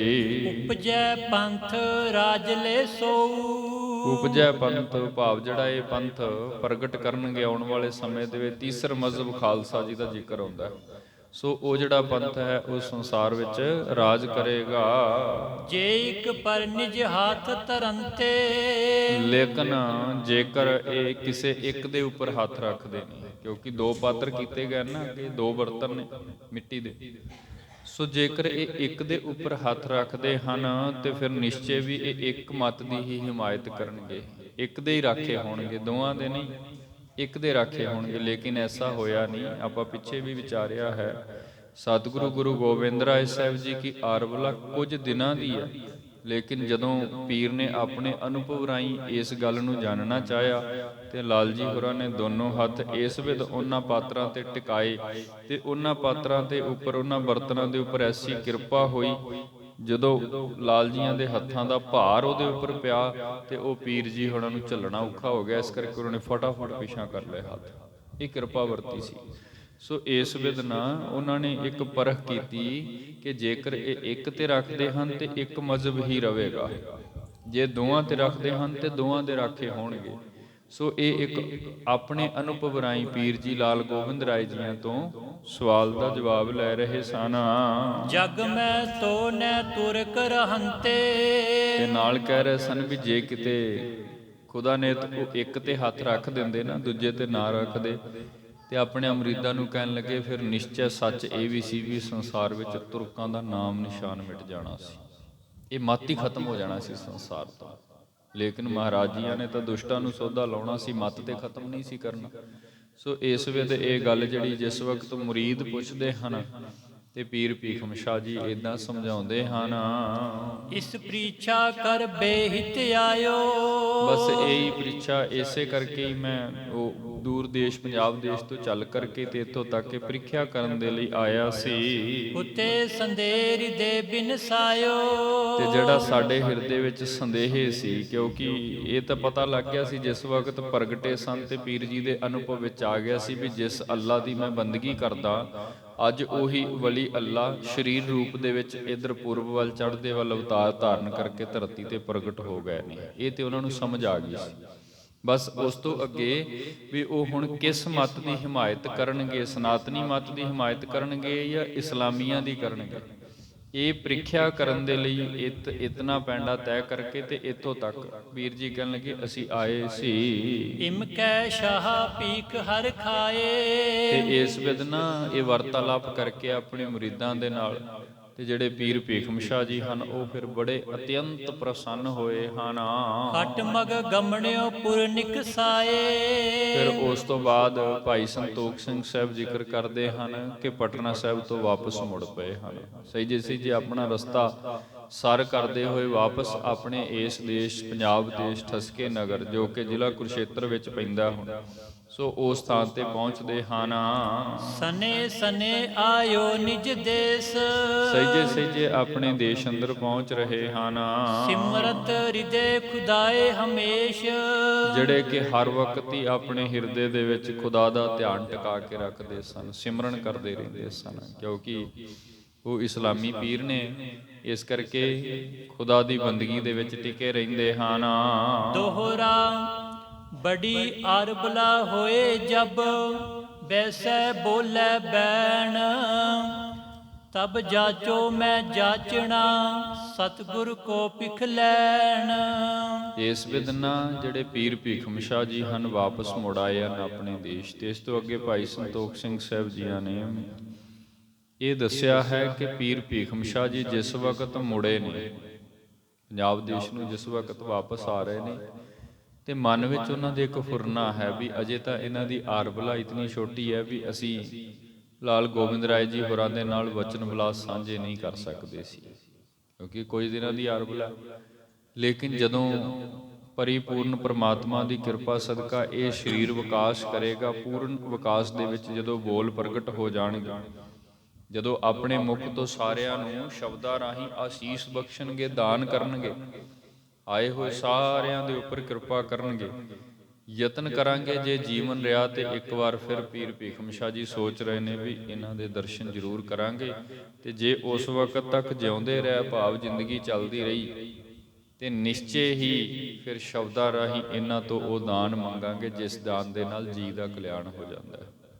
ਸ਼ਬਦਾਂ ਰਾਹੀਂ ਵੇਖੋ, ਮਿਲ ਤੇ ਹੁਣ ਵੀ ਗਿਆ ਕਿਉਂਕਿ ਦਰਸ਼ਨਾਂ ਦੀ ਲਾਲਸਾ ਸੀ, ਸਤਿਗੁਰਾਂ ਨੇ ਕਿਰਪਾ ਕਰ ਦਿੱਤੀ, ਦਰਸ਼ਨ ਹੋ ਗਿਆ। ਲੇਕਿਨ ਜੇਕਰ ਆਉਣ ਵਾਲੇ ਸਮੇਂ ਦੇ ਵਿੱਚ ਗੁਰੂ ਕਿਰਪਾ ਕਰੇ, ਜੀਵਨ ਰਿਹਾ, ਤੇ ਇਹਨਾਂ ਦੇ ਦਰਸ਼ਨ ਕਰਕੇ ਇਹਨਾਂ ਦੇ ਪਾਵਨ ਮੁਖ ਤੋਂ, ਭਾਵ ਧੰਨ ਗੁਰੂ ਗੋਬਿੰਦ ਸਿੰਘ ਸਾਹਿਬ ਮਹਾਰਾਜ ਜੀ ਦਾ ਦੀਦਾਰ ਕਰਕੇ ਉਹਨਾਂ ਦੇ ਪਾਵਨ ਮੁਖ ਤੋਂ ਯਾਚਨਾ ਕਰਕੇ ਜੀਵਨ ਨੂੰ ਸਫਲ ਕਰਨ ਦੇ ਲਈ ਉਹ ਗੁਣ, ਉਹ ਤੱਤ, ਉਹ ਨਾਮ ਬਾਣੀ ਦੀ ਦਾਤ ਮੰਗਾਂਗੇ ਜੀ। ਚੌਪਈ ਮੂਰਤ ਮੁਦਤ ਉਦਤ ਜਨਿੰਦ। ਤੇ ਇਸ ਤੋਂ ਅੱਗੇ ਭਾਈ ਸੰਤੋਖ ਸਿੰਘ ਸਾਹਿਬ ਜੀ ਹੋਰਾਂ ਨੇ ਨਾ ਕੁਝ ਸ਼ਬਦਾਂ ਰਾਹੀਂ ਫਿਰ ਲਾਲ ਗੋਬਿੰਦ ਰਾਏ ਜੀ ਕੇ ਸਰੂਪ ਦੀ ਉਸਤਤ ਕੀਤੀ ਹੈ। ਜਿਵੇਂ ਪਹਿਲੇ ਆਰੰਭ ਵਿੱਚ ਵੀ ਇਹ ਆਏ ਸਨ, ਕੁਝ ਜਿਵੇਂ ਸਵਈਏ, ਇੱਥੇ ਕੁਝ ਚੌਪਈ ਦੇ ਕੁਝ ਬੋਲ ਨੇ ਜਿਹਦੇ ਵਿੱਚ ਭਾਈ ਸੰਤੋਖ ਸਿੰਘ ਸਾਹਿਬ ਜੀ ਹੋਰਾਂ ਨੇ ਲਾਲ ਗੋਬਿੰਦ ਰਾਏ ਜੀ ਦੇ ਪਾਵਨ ਸਰੂਪ ਦੀ ਬੜੀ ਟੇਕੇ ਤੇ ਬੜੀ ਮਹਾਨ ਉਸਤਤ ਕੀਤੀ ਹੈ। ਮੂਰਤ ਮੁਦਤ ਉਦਤ ਜਨ ਇੰਦ। ਧੰਨ ਗੁਰੂ ਗੋਬਿੰਦ ਰਾਏ ਸਾਹਿਬ ਮਹਾਰਾਜ ਜੀ ਕੀ ਉਸ ਸਮੇਂ ਦੇ ਬਾਲਪਨੇ ਦੇ ਵਿੱਚ ਜਿਹੜੀ ਮੂਰਤ ਹੈ, ਇਤਨੀ ਸੁੰਦਰ ਹੈ ਕਿ ਮਾਨੋ ਵੇਖਣ ਵਾਲੇ ਦਾ ਜਿਹੜਾ ਅੰਦਰ ਹੈ ਉਹ ਉਸੇ ਵਕਤ ਦਰਸ਼ਨ ਕਰਕੇ ਹੀ ਰੱਜ ਜਾਂਦਾ ਹੈ। ਇਤਨੀ ਕਿਰਪਾ ਹੈ ਉਸ ਮੁਖ ਦੇ ਉੱਪਰ, ਭਾਵੇਂ ਕਿ ਜੇ ਬਾਲ ਅਰਬਲਾ ਹੈ, ਬੈ ਛੋਟੀ ਉਮਰ, ਲੇਕਿਨ ਫਿਰ ਵੀ ਉਸ ਨੂਰਾਨੀ ਮੁਖ ਦੇ ਉੱਪਰ ਇਤਨੀ ਕਿਰਪਾ ਹੈ ਕਿ ਜੇ ਕੋਈ ਨੇਤਰਾਂ ਦੇ ਨਾਲ ਜੀ ਭਰ ਕੇ ਉਸ ਮੁਖ ਨੂੰ ਤੱਕੇ ਤੇ ਇਉਂ ਜਿਵੇਂ ਸੰਪੂਰਨ ਬਖਸ਼ਿਸ਼ ਉਸ ਨੂੰ ਮਿਲ ਜਾਂਦੀ ਹੈ, ਉਹ ਆਨੰਦ ਵਿੱਚ ਟਿਕ ਜਾਂਦਾ ਹੈ। ਇਸ ਕਰਕੇ ਉਹ ਮੂਰਤ ਹੀ ਆਨੰਦ ਦੀ ਦਾਤੀ ਹੈ, ਉਹ ਮੂਰਤ ਹੀ ਆਨੰਦ ਪ੍ਰਦਾਨ ਕਰਦੀ ਹੈ। ਮੂਰਤ ਮੁਦਤ ਉਦਤ ਜਨ ਇੰਦ। ਜਿਵੇਂ ਉਹ ਮੂਰਤ ਇਦਾਂ ਦੀ ਹੈ ਜਿਵੇਂ ਸਵਰਗ ਦੇ ਅੰਦਰ ਇੰਦਰ, ਤੇ ਜਦੋਂ ਕੋਈ ਟਿਕ ਕੇ ਉਹਨਾਂ ਦੀ ਮੂਰਤ ਵੇਖੇ ਤੇ ਉਹਨੂੰ ਪਰਮ ਆਨੰਦ ਪ੍ਰਾਪਤ ਹੁੰਦਾ ਹੈ। ਬੰਦਨੀਏ ਜਗ ਪਿਤਾ ਮਨਿੰਦ। ਤੇ ਸਭ ਤੋਂ ਵੱਡੀ ਕਿਰਪਾ ਇਹ ਹੈ ਕਿ ਇਹ ਜਿਹੜੀ ਮੂਰਤ ਪ੍ਰਗਟੀ ਹੈ, ਲਾਲ ਗੋਬਿੰਦ ਰਾਏ ਜੀ ਜੋ ਸੰਸਾਰ ਵਿੱਚ ਪ੍ਰਗਟੇ ਹਨ, ਜਿਸ ਪਵਿੱਤਰ ਗ੍ਰਹਿ ਦੇ ਅੰਦਰ, ਜਿਸ ਪਿਤਾ ਦੇ ਘਰ ਅੰਦਰ, ਜਿਸ ਮਾਂ ਦੀ ਕੁੱਖ ਤੋਂ ਪ੍ਰਗਟੇ ਹਨ, ਭਾਈ ਸਾਹਿਬ ਜੀ ਲਿਖਦੇ ਨੇ ਸਾਡੇ ਲਈ ਉਹ ਵੀ ਪੂਜਣ ਯੋਗ ਨੇ, ਬੰਦਨੀਆਂ ਨੇ, ਨਮਸਕਾਰ ਕਰਨ ਯੋਗ ਨੇ। ਕਿਉਂਕਿ ਬੰਦਨੀਆਂ ਕਿਉਂ ਨੇ? ਇਸ ਮੂਰਤ ਨੂੰ ਜਿਸ ਪੁਰਖ ਨੇ ਪ੍ਰਗਟ ਕੀਤਾ ਹੈ, ਨੌਵੇਂ ਸਤਿਗੁਰੂ ਗਰੀਬ ਨਵਾਜ ਧੰਨ ਸ਼੍ਰੀ ਗੁਰੂ ਤੇਗ ਬਹਾਦਰ ਸਾਹਿਬ ਜੀ ਮਹਾਰਾਜ। ਤੇ ਇਹ ਇਦਾਂ ਨਹੀਂ ਸਾਡੇ ਵਰਗੇ ਸੰਸਾਰਿਕ ਜੀਵਾਂ ਦੇ ਅਨੁਸਾਰ ਕੋਈ ਖੇਡ ਬਣ ਗਈ, ਕਿਉਂਕਿ ਜੇਕਰ ਆਪਾਂ ਮਹਾਰਾਜ ਜੀ ਕੀ ਅੰਮ੍ਰਿਤ ਬਾਣੀ ਦੇ ਵਿੱਚੋਂ ਵੇਖਾਂਗੇ ਨਾ, ਜੋ ਧੰਨ ਗੁਰੂ ਗੋਬਿੰਦ ਸਿੰਘ ਸਾਹਿਬ ਮਹਾਰਾਜ ਜੀ ਨੇ ਆਪ ਲਿਖਤ ਕੀਤੀ, ਤੇ ਉਹਦੇ ਵਿੱਚ ਹਵਾਲਾ ਮਹਾਰਾਜ ਨੇ ਦਿੱਤਾ ਹੈ ਕਿ ਸਾਡੇ ਪਿਤਾ ਜੀਆਂ ਨੇ, ਸਾਡੇ ਮਾਤਾ ਜੀਆਂ ਨੇ ਬਹੁਤ ਵੱਡਾ ਤਪ ਕੀਤਾ ਹੈ, ਬੜੀ ਵੱਡੀ ਘਾਲਣਾ ਘਾਲੀ ਹੈ, ਬੜੀ ਵੱਡੀ ਸਾਧਨਾ ਸਾਧੀ ਹੈ। ਤਾਤ ਮਾਤ ਮੁਰ ਅਲਖ ਅਰਾਧਾ। ਸਾਡੇ ਪਿਤਾ ਜੀਆਂ ਦਾ ਤਪ ਇਤਨਾ ਵੱਡਾ ਹੈ, ਸਾਡੇ ਮਾਤਾ ਜੀਆਂ ਦੀ ਸਾਧਨਾ, ਸਾਡੇ ਮਾਤਾ ਜੀਆਂ ਦਾ ਅੰਦਰ ਜਿਗਰਾ ਇੰਨਾ ਵੱਡਾ ਹੈ ਵੀ ਉਹਨਾਂ ਨੇ ਸਾਨੂੰ ਪ੍ਰਗਟ ਕਰਨ ਦੇ ਲਈ ਆਪਣੇ ਆਪ ਨੂੰ ਸਾਧਿਆ ਤੱਕ ਨਹੀਂ। ਕਈ ਵਰੇ ਜ਼ਿੰਦਗੀ ਦੇ ਅੰਦਰ ਇਹ ਫੁਰਨਾ ਹੀ ਨਹੀਂ ਪ੍ਰਗਟ ਕੀਤਾ। ਇਸ ਕਰਕੇ ਉਹ ਮੂਰਤ ਨੇ ਜਿਨ੍ਹਾਂ ਦੇ ਪਿਤਾ ਵੀ ਬੰਧਨ ਦੇ ਯੋਗ ਨੇ, ਉਹ ਮੂਰਤ ਨੇ ਜਿਨ੍ਹਾਂ ਦੇ ਮਾਤਾ ਵੀ ਬੰਧਨ ਦੇ ਯੋਗ ਨੇ, ਨਮਸਕਾਰ ਕਰਨ ਯੋਗ ਨੇ। ਬੰਧਨੀ ਹੈ ਪਿਤਾ ਜਨ ਯੋਗ। ਉਹ ਮੂਰਤ ਨੇ ਜਿਨ੍ਹਾਂ ਨੇ ਇਤਨੀ ਮਹਾਨ ਬਖਸ਼ਿਸ਼ ਕੀਤੀ ਹੈ। ਤਪ ਸਾਧ ਕੇ ਤਾਤ ਮਾਤ ਮੁਰ ਅਲਖ ਅਰਾਧਾ, ਬਹੁ ਵਿਦ ਜੋਗ ਸਾਧਨਾ ਸਾਧਾ, ਤਿਨ ਜੋ ਕਰੀ ਅਲਖ ਕੀ ਸੇਵਾ, ਯਾਤੇ ਭਏ ਪ੍ਰਸੰਨ ਗੁਰਦੇਵਾ, ਤਿਨ ਪ੍ਰਭ ਜਬ ਆਇਸ ਮੋਇ ਦੀਆ, ਤਬ ਹਮ ਜਨਮ ਕਲੂ ਮੈਂ ਲਿਆ। ਇਹ ਮਹਾਰਾਜ ਜੀ ਕੀ ਆਪਣੀ ਬਾਣੀ ਚ। ਸੋ ਇਸ ਵਿਧ ਧੰਨ ਗੁਰੂ ਗੋਬਿੰਦ ਰਾਏ ਜੀ ਜਿਹੜੇ ਪ੍ਰਗਟੇ ਹਨ, ਉਹਨਾਂ ਦੇ ਸਤਿਕਾਰਯੋਗ ਪਿਤਾ ਧੰਨ ਸ਼੍ਰੀ ਗੁਰੂ ਤੇਗ ਬਹਾਦਰ ਸਾਹਿਬ ਜੀ ਮਹਾਰਾਜ ਵੀ ਪੂਜਨ ਯੋਗ ਹਨ, ਵੰਦਨ ਯੋਗ ਹਨ ਜੀ। ਅਤ ਉਦਾਰ ਅਤ ਯੋਧਾ ਗਾਡੋ, ਤੇ ਜਿਹੜੇ ਬਹੁਤ ਭਾਰੀ ਯੋਧੇ ਹੋਏ ਨੇ, ਬਖਸ਼ਿਸ਼ ਕਰਨ ਵਾਲੇ, ਅਤ ਉਦਾਰ, ਬੜੀ ਬਖਸ਼ਿਸ਼ ਦੀ ਮੂਰਤ, ਬੜੇ ਉੱਤਮ ਮਹਾਨ ਪੁਰਖ ਹਨ। ਅਤ ਸੁਸ਼ੀਲ ਅਤ ਸੈ ਬਲ ਆਡੋ, ਅਤ ਸੁਸ਼ੀਲ, ਸੁਸ਼ੀਲ ਤੋਂ ਭਾਵ ਸ਼ੀਤਲ ਸੁਭਾਅ ਦੇ ਮਾਲਕ। ਅਤ ਸ਼ੈ ਬਲ ਆਡੋ, ਜਿਨ੍ਹਾਂ ਦੇ ਅੰਦਰ, ਜਿਨ੍ਹਾਂ ਦੇ ਵਿੱਚ ਬਲ ਇਤਨਾ ਹੈ। ਜੇ ਧੰਨ ਸ਼੍ਰੀ ਗੁਰੂ ਤੇਗ ਬਹਾਦਰ ਮਹਾਰਾਜ ਜੀ ਕੇ ਸੁਭਾਅ ਦੀ ਅਸੀਂ ਗੱਲ ਕਰਾਂਗੇ ਨਾ ਗੁਰਮੁਖੋ, ਤੇ ਜਿੰਨੀ ਸ਼ੀਤਲਤਾ ਦਾਤਾ ਗੁਰੂ ਤੇਗ ਬਹਾਦਰ ਮਹਾਰਾਜ ਜੀ ਕੇ ਹਿਰਦੇ ਤੇ ਪਾਵਨ ਸੁਭਾਅ ਦੇ ਵਿੱਚ ਕਿਸੇ ਸੰਸਾਰਿਕ ਮਨੁੱਖ 'ਚ ਹੈ ਨਹੀਂ ਜੀ, ਕੋਈ ਉਦਾਹਰਨ ਨਹੀਂ ਮਿਲੇਗਾ। ਕਿਉਂਕਿ ਜਿੰਨੀ ਕੋਈ ਸ਼ਾਂਤ ਸੁਭਾਅ ਦੀ ਮੂਰਤ ਨੇ, ਉਹ ਕਿਰਪਾ ਕੇਵਲ ਤੇ ਕੇਵਲ ਇੱਕ ਹੀ, ਇਸੇ ਹੀ ਘਟ ਅੰਦਰ ਹੈ। ਅਤ ਸੁਸ਼ੀਲ ਅਤ ਸ਼ੈ ਬਲ ਗਾਢੋ, ਤੇ ਜਿਨ੍ਹਾਂ ਦੇ ਅੰਦਰ ਬਲ ਇਤਨਾ ਹੈ, ਤਪ ਤੇਜ ਇਤਨਾ ਹੈ ਵੀ ਅੱਜ ਤੱਕ ਕੋਈ ਵੀ ਦੂਸਰਾ ਪੁਰਖ ਉਹਨਾਂ ਦਾ ਮੁਕਾਬਲਾ ਹੀ ਨਹੀਂ ਕਰ ਸਕਿਆ। ਐਡਾ ਵੱਡਾ ਤਪ ਸਾਧ ਹੀ ਨਹੀਂ ਸਕਿਆ ਜ਼ਿੰਦਗੀ 'ਚ, ਜਿਨ੍ਹਾਂ ਨੇ ਅੰਦਰ ਦੇ ਵਿਕਾਰਾਂ ਨੂੰ ਸਾਧਿਆ, ਕਾਮ ਕ੍ਰੋਧ ਲੋਭ ਮੋਹ ਤੇ ਅਹੰਕਾਰ। ਮਹਾਰਾਜ ਜੀ ਦਾ ਇਤਨਾ ਤਪ ਹੈ, ਕੋਈ 20 ਸਾਲ ਦੇ ਲਗਭਗ ਤਾਂ ਬਕਾਲੇ ਦੀ ਧਰਤੀ ਤੇ ਟਿਕ ਕਰਕੇ ਤੇ ਆਪਣੇ ਜੀਵਨ ਵਿੱਚ ਉਹ ਸਾਰਾ ਕੁਝ ਘਾਲ ਕੇ ਉੱਥੇ ਟਿਕ ਕਰਕੇ ਉਹ ਤਪ ਕੀਤਾ। ਉਹ ਘਾਲਣਾ ਘਾਲੀ ਹੈ, ਇਸ ਕਰਕੇ ਬਹੁਤ ਭਾਰੀ ਤਪ ਹੈ ਜੀ। ਲਖੈ ਭਵਿਖਤ ਚਲਤ ਉਧਾਰੇ, ਤੇ ਹੁਣ ਜਿਹੜੇ ਇਹ ਲਾਲ ਗੋਬਿੰਦ ਰਾਏ ਜੀ ਪ੍ਰਗਟੇ ਹਨ, ਇਹਦੇ ਵਿੱਚ ਵੀ ਕੋਈ ਰਮਜ ਹੈ ਕਰਤਾ ਪੁਰਖ ਦੀ, ਅਕਾਲ ਪੁਰਖ ਦੀ। ਕਿਉਂਕਿ ਇੱਕ ਤੇ 9ਵੇਂ ਸਤਿਗੁਰੂ ਆਪ ਪੂਰਨ ਅਵਤਾਰ ਗੁਰਤਾ ਗੱਦੀ ਤੇ ਗੁਰੂ ਨਾਨਕ ਸਾਹਿਬ ਜੀ ਦੀ ਗੱਦੀ ਤੇ 9ਵੇਂ ਥਾਂ ਤੇ ਇਹ ਜੋਤ ਜਗ ਰਹੀ ਹੈ, ਪ੍ਰਕਾਸ਼ਮਾਨ ਹੈ। ਇੱਕ ਹੁਣ ਉਹਨਾਂ ਦੇ ਗ੍ਰਹਿ ਵਿਖੇ ਇਦਾਂ ਅੱਗੇ ਤੇਜ ਪ੍ਰਤਾਪੀ ਪੁਰਖ ਲਾਲ ਗੋਬਿੰਦ ਰਾਏ ਜੀਆਂ ਦਾ ਪ੍ਰਗਟ ਹੋਣਾ, ਇਹ ਕੋਈ ਆਮ ਗੱਲ ਨਹੀਂ ਹੈ। ਕਿਉਂਕਿ ਆਉਣ ਵਾਲੇ ਸਮੇਂ ਦੇ ਵਿੱਚ, ਭਵਿੱਖਿਅਤ ਸਮੇਂ ਦੇ ਅੰਦਰ ਜੋ ਕਾਰਜ ਉਹਨਾਂ ਨੇ ਕਰਨੇ ਨੇ, ਉਹ ਸੰਸਾਰਿਕ ਕਾਰਜ ਨਹੀਂ ਨੇ, ਬਹੁਤ ਮਹਾਨ ਵੱਡੇ ਕਾਰਜ ਨੇ, ਯੋਧਿਆਂ ਸੂਰਮਿਆਂ ਵਾਲੇ ਗੱਲਾਂ ਨੇ। ਲਖੈ ਭਵਿੱਖਿਅਤ ਚਲਤ ਉਦਾਰੇ, ਹੁਣ ਜਿਹੜੇ ਪੁਰਖ ਪ੍ਰਗਟੇ ਹਨ, ਇਹਨਾਂ ਦੇ ਜਿਹੜੇ ਚਲਤ ਹੋਣਗੇ, ਇਹਨਾਂ ਦੇ ਜਿਹੜੇ ਕੌਤਕ ਹੋਣਗੇ, ਉਹ ਭਵਿੱਖਿਅਤ ਸਮੇਂ ਦੇ ਵਿੱਚ ਜਿਵੇਂ ਜਿਵੇਂ ਸਰੀਰ ਅੱਗੇ ਆਪਣੀ ਆਰਬਲਾ ਦੇ ਵਿੱਚ ਵਧੇਗਾ ਤੇ ਫਿਰ ਇਹ ਸੰਸਾਰ ਵਿੱਚ ਵਰਤਣਗੇ, ਬਖਸ਼ਿਸ਼ ਪ੍ਰਗਟ ਹੋਏਗੀ, ਫਿਰ ਉਹ ਸਾਰੇ ਕੌਤਕ ਫਿਰ ਪ੍ਰਗਟ ਹੋਣੇ ਹਨ। ਕਰਮ ਆਮਨੁਖ ਰਣ ਵਿਸਤਾਰੇ, ਕਰਮ ਆਮਨੁਖ, ਆਮਨੁਖ ਸ਼ਬਦ ਵਰਤਿਆ ਵੀ ਮਨੁੱਖਤਾ ਵਿੱਚ ਨਹੀਂ ਗਿਣੇ ਜਾ ਸਕਦੇ। ਇਹਨੂੰ ਫਿਰ ਦੁਬਾਰਾ, ਕਰਮ ਆ ਮਨੁੱਖ, ਇੱਕ ਹੈ ਮਨੁੱਖਤਾ ਵਾਲਾ ਕਰਮ। ਜਿਵੇਂ ਅਸੀਂ ਮਨੁੱਖ ਹਾਂ ਤੇ ਸਾਡਾ ਸਾਰਾ ਜੀਵਨ ਕਰਮ ਬੰਧਨ ਦੇ ਅਧੀਨ ਹੈ। ਜਿਵੇਂ ਸਾਨੂੰ ਇਸ ਸੰਸਾਰਿਕ ਇਹ ਮਨੁੱਖਤਾ ਵਾਲਾ ਚੋਲਾ ਮਿਲਿਆ ਨਾ, ਇਹ ਸਰੀਰ ਮਿਲਿਆ, ਇਹਦਾ ਮੁੱਖ ਕਾਰਨ ਜਿਹੜਾ ਸਾਡਾ ਆਪਣਾ ਕਰਮ ਹੈ। ਕਰਮ ਕਰਕੇ ਇਹ ਸਰੀਰ ਮਿਲਿਆ ਤੇ ਇਹ ਸਰੀਰ ਵਿੱਚ ਅਸੀਂ ਕਰਮ ਕਰ ਰਹੇ ਹਾਂ। ਤੇ ਗੁਰਬਾਣੀ ਕਹਿੰਦੀ ਹੈ ਕਰਮ ਕਰਕੇ ਹੀ ਅਸੀਂ ਨੇ ਅੱਗੇ ਮੁਕਤ ਹੋਣਾ। ਇਸ ਕਰਕੇ ਸਾਡਾ ਸਾਰਾ ਸੰਸਾਰਿਕ ਜੀਵਨ ਸੰਸਾਰਿਕ ਮਨੁੱਖਾਂ ਦਾ ਕਰਮ ਤੇ ਆਧਾਰਿਤ ਹੈ। ਕਰਮ ਤੋਂ ਛੁੱਟ ਕੇ ਅਸੀਂ ਕਿਸੇ ਪਾਸੇ ਨਹੀਂ ਜਾ ਸਕਦੇ। ਲੇਕਿਨ ਜਿਹੜੇ ਕੋਈ ਪੂਰਨ ਪੁਰਖ ਸੰਸਾਰ ਵਿੱਚ ਪ੍ਰਗਟ ਹੁੰਦੇ ਹਨ, ਉਹ ਕਰਮ ਤੋਂ ਮੁਕਤ ਨੇ, ਉਹ ਕਰਮ ਕਰਕੇ ਨਹੀਂ। ਪਿੱਛੇ ਵੀ ਮੈਂ ਬੇਨਤੀ ਕੀਤੀ ਸੀ, ਸਤਿਗੁਰੂ ਗੁਰੂ ਗੋਬਿੰਦ ਰਾਏ ਜੀ ਸੰਸਾਰ ਵਿੱਚ ਪ੍ਰਗਟੇ ਨੇ ਤੇ ਉਹਨਾਂ ਦੇ ਆਉਣ ਦਾ ਕਾਰਨ ਕਰਮ ਨਹੀਂ ਹੈ। ਕਿਉਂਕਿ ਸਾਡੇ ਵਰਗੇ ਮਨੁੱਖੀ ਸਰੀਰ ਜਿਹੜੇ ਨੇ ਨਾ, ਉਹ ਬੇਸ਼ੱਕ ਕਰਮ ਬੰਧਨ ਵਿੱਚ ਆਉਂਦੇ ਨੇ, ਲੇਕਿਨ ਜਦੋਂ ਕੋਈ ਮਹਾਨ ਪੁਰਖ, ਵੱਡੀ ਆਤਮਾ, ਕੋਈ ਰੱਬੀ ਅਵਤਾਰ ਇਸ ਸੰਸਾਰ ਵਿੱਚ ਪ੍ਰਗਟ ਹੁੰਦਾ ਹੈ, ਉਹ ਕੇਵਲ ਪਰਉਪਕਾਰ ਦੇ ਲਈ ਸਰੀਰ ਧਾਰਨ ਕਰਦਾ। ਉਹ ਕਰਮ ਬੰਧਨ ਕਰਕੇ ਸੰਸਾਰ 'ਚ ਨਹੀਂ ਆਇਆ ਕਰਦਾ। ਕਰਮ ਬੰਧਨ ਕਰਕੇ ਕੇਵਲ ਸੰਸਾਰੀ ਜੰਮਦਾ ਮਰਦਾ।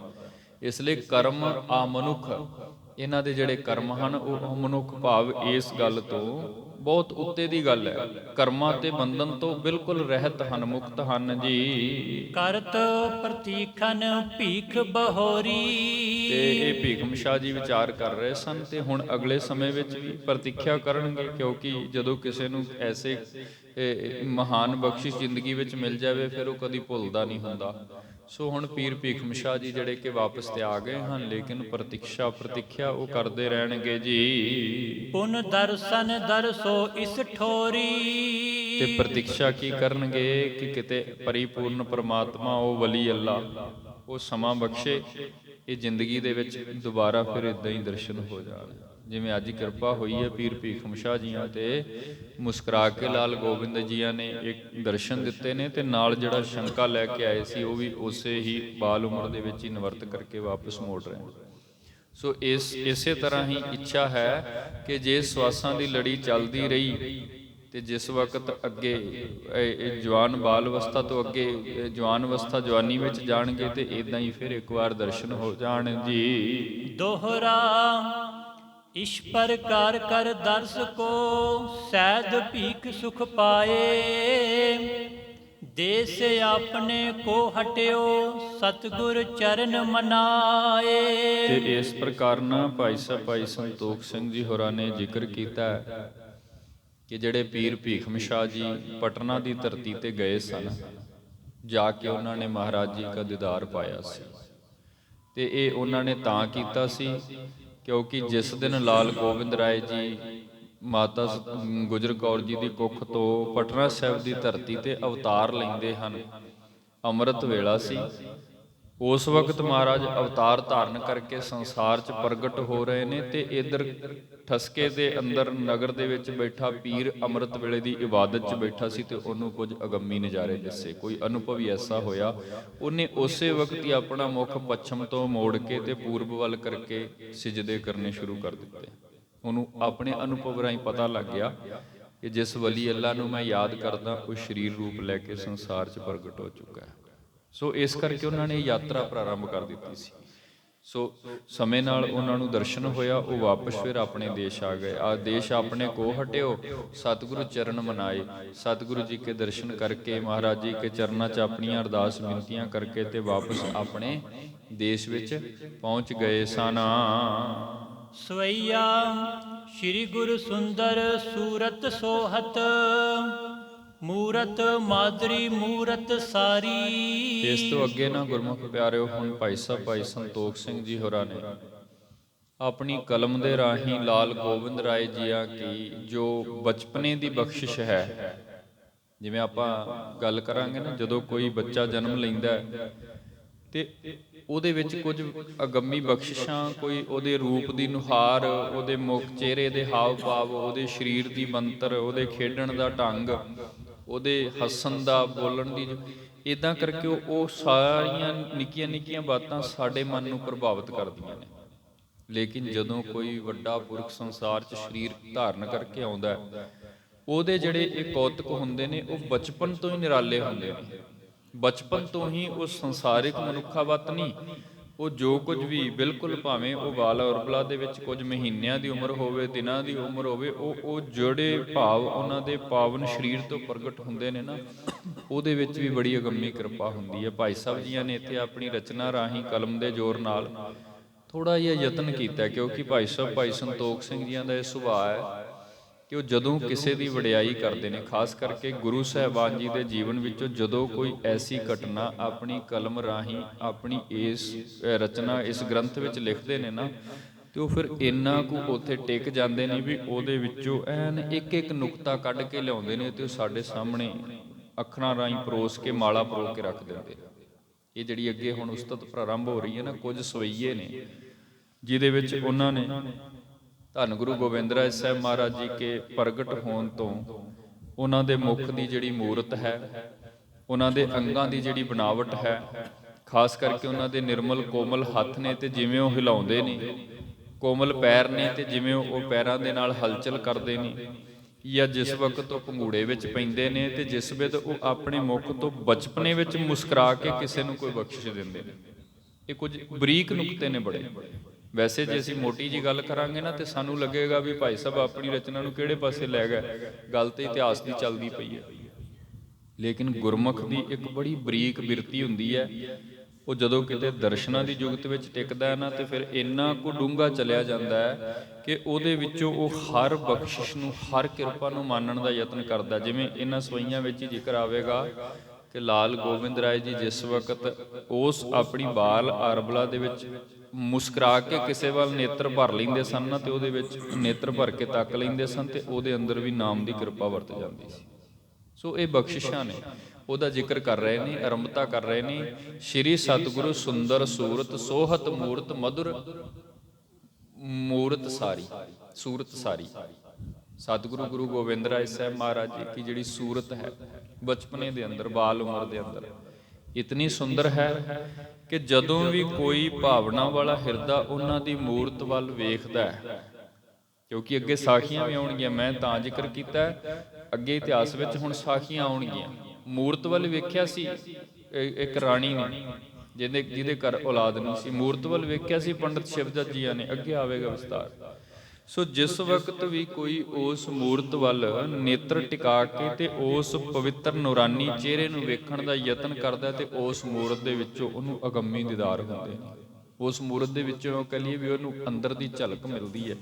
ਉਸ ਮੂਰਤ ਹੀ ਇਤਨੀ ਸੁੰਦਰ ਹੈ ਕਿ ਉਸ ਮੂਰਤ ਦੇ ਵਿੱਚੋਂ ਵੀ ਬਹੁਤ ਵੱਡੀ ਕਿਰਪਾ। ਜਿਵੇਂ ਗੁਰਬਾਣੀ ਵਿੱਚ ਨਾ ਭੱਟ ਸਾਹਿਬ ਜੀ ਹੋਰਾਂ ਨੇ ਇੱਕ ਸਵਈਆ ਲਿਖਿਆ, ਵੈਸੇ ਤਾਂ ਉਹਦੀ ਜਿਹੜੀ ਵਿਆਖਿਆ ਸਾਡੇ ਵਿਦਵਾਨ ਨੇ ਉਹ ਦੁਆਪਰ ਦੇ ਅਵਤਾਰ ਕ੍ਰਿਸ਼ਨ ਜੀ ਨਾਲ ਜੋੜ ਕੇ ਕਰਦੇ, ਪਰੰਤੂ ਜੇਕਰ ਅਸੀਂ ਗੁਰਮਤਿ ਵਿੱਚ ਗੱਲ ਕਰਾਂਗੇ ਨਾ, ਤੇ ਜਿਵੇਂ ਲਾਲ ਜੀਆਂ ਦਾ ਇੱਥੇ ਜ਼ਿਕਰ ਚੱਲ ਰਿਹਾ, ਗੋਬਿੰਦ ਰਾਏ ਜੀ ਪ੍ਰਗਟੇ ਨੇ ਤੇ ਮੂਰਤ ਬਹੁਤ ਸੁੰਦਰ ਹੈ। ਉੱਥੇ ਉਹ ਸ਼ਬਦ ਲਿਖੇ ਨੇ, ਕਵਲ ਨੈਣ ਮਧੁਰ ਬੈਨ ਕੋਟ ਸੈਨ ਸੰਗ ਸੋਭ।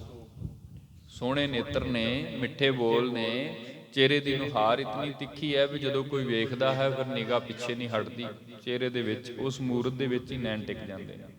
ਇਸ ਵਿੱਚ ਬਹੁਤ ਸੁੰਦਰ ਮੂਰਤ ਹੈ ਲਾਲ ਗੋਬਿੰਦ ਰਾਏ ਜੀ ਕੀ, ਤੇ ਇਤਨੀ ਪ੍ਰਭਾਵ ਵਾਲੀ ਮੂਰਤ ਹੈ ਕਿ ਜਦੋਂ ਵੀ ਕੋਈ ਗੁਰਮੁਖ ਹਿਰਦਾ ਉਸ ਮੂਰਤ ਨੂੰ ਤੱਕਦਾ ਫਿਰ ਅੰਦਰੋਂ ਚਾਹਨਾ ਇਹ ਹੁੰਦੀ ਹੈ ਕਿ ਮਨਾ ਔਰ ਨੇਤਰ ਨਾ ਹੀ ਬੰਦ ਹੋਣ, ਇਸ ਮੂਰਤ ਨੂੰ ਹੀ ਵੇਖਦੇ ਰਹੀਏ ਜੀ। ਰੇਸ਼ਮ ਡੋਰ ਬਦੀ ਪਲਨਾ ਸੰਗ ਦਾਸ ਚੁਲਾਵਤ ਐਂਚ ਅਗਾਰੀ। ਤੇ ਜਿਹੜੇ ਪਲਣੇ ਦੇ ਵਿੱਚ, ਪਲਣੇ ਦਾ ਭਾਵ ਅਰਥ ਹੁੰਦਾ ਗੁਰਮੁਖੋ ਪੰਘੂੜਾ। ਪੁਰਾਣੇ ਸਮਿਆਂ ਦੇ ਵਿੱਚ ਨਾ ਆਪਾਂ ਵੇਖਦੇ ਸਾਂ ਲੱਕੜ ਦੇ ਬਣੇ ਹੁੰਦੇ ਸਨ। ਚਲੋ ਅੱਜ ਦੇ ਸਮੇਂ ਤਾਂ ਹੁਣ ਥੋੜਾ ਜਿਹਾ ਇਹਦਾ ਰੂਪ ਬਦਲ ਗਿਆ।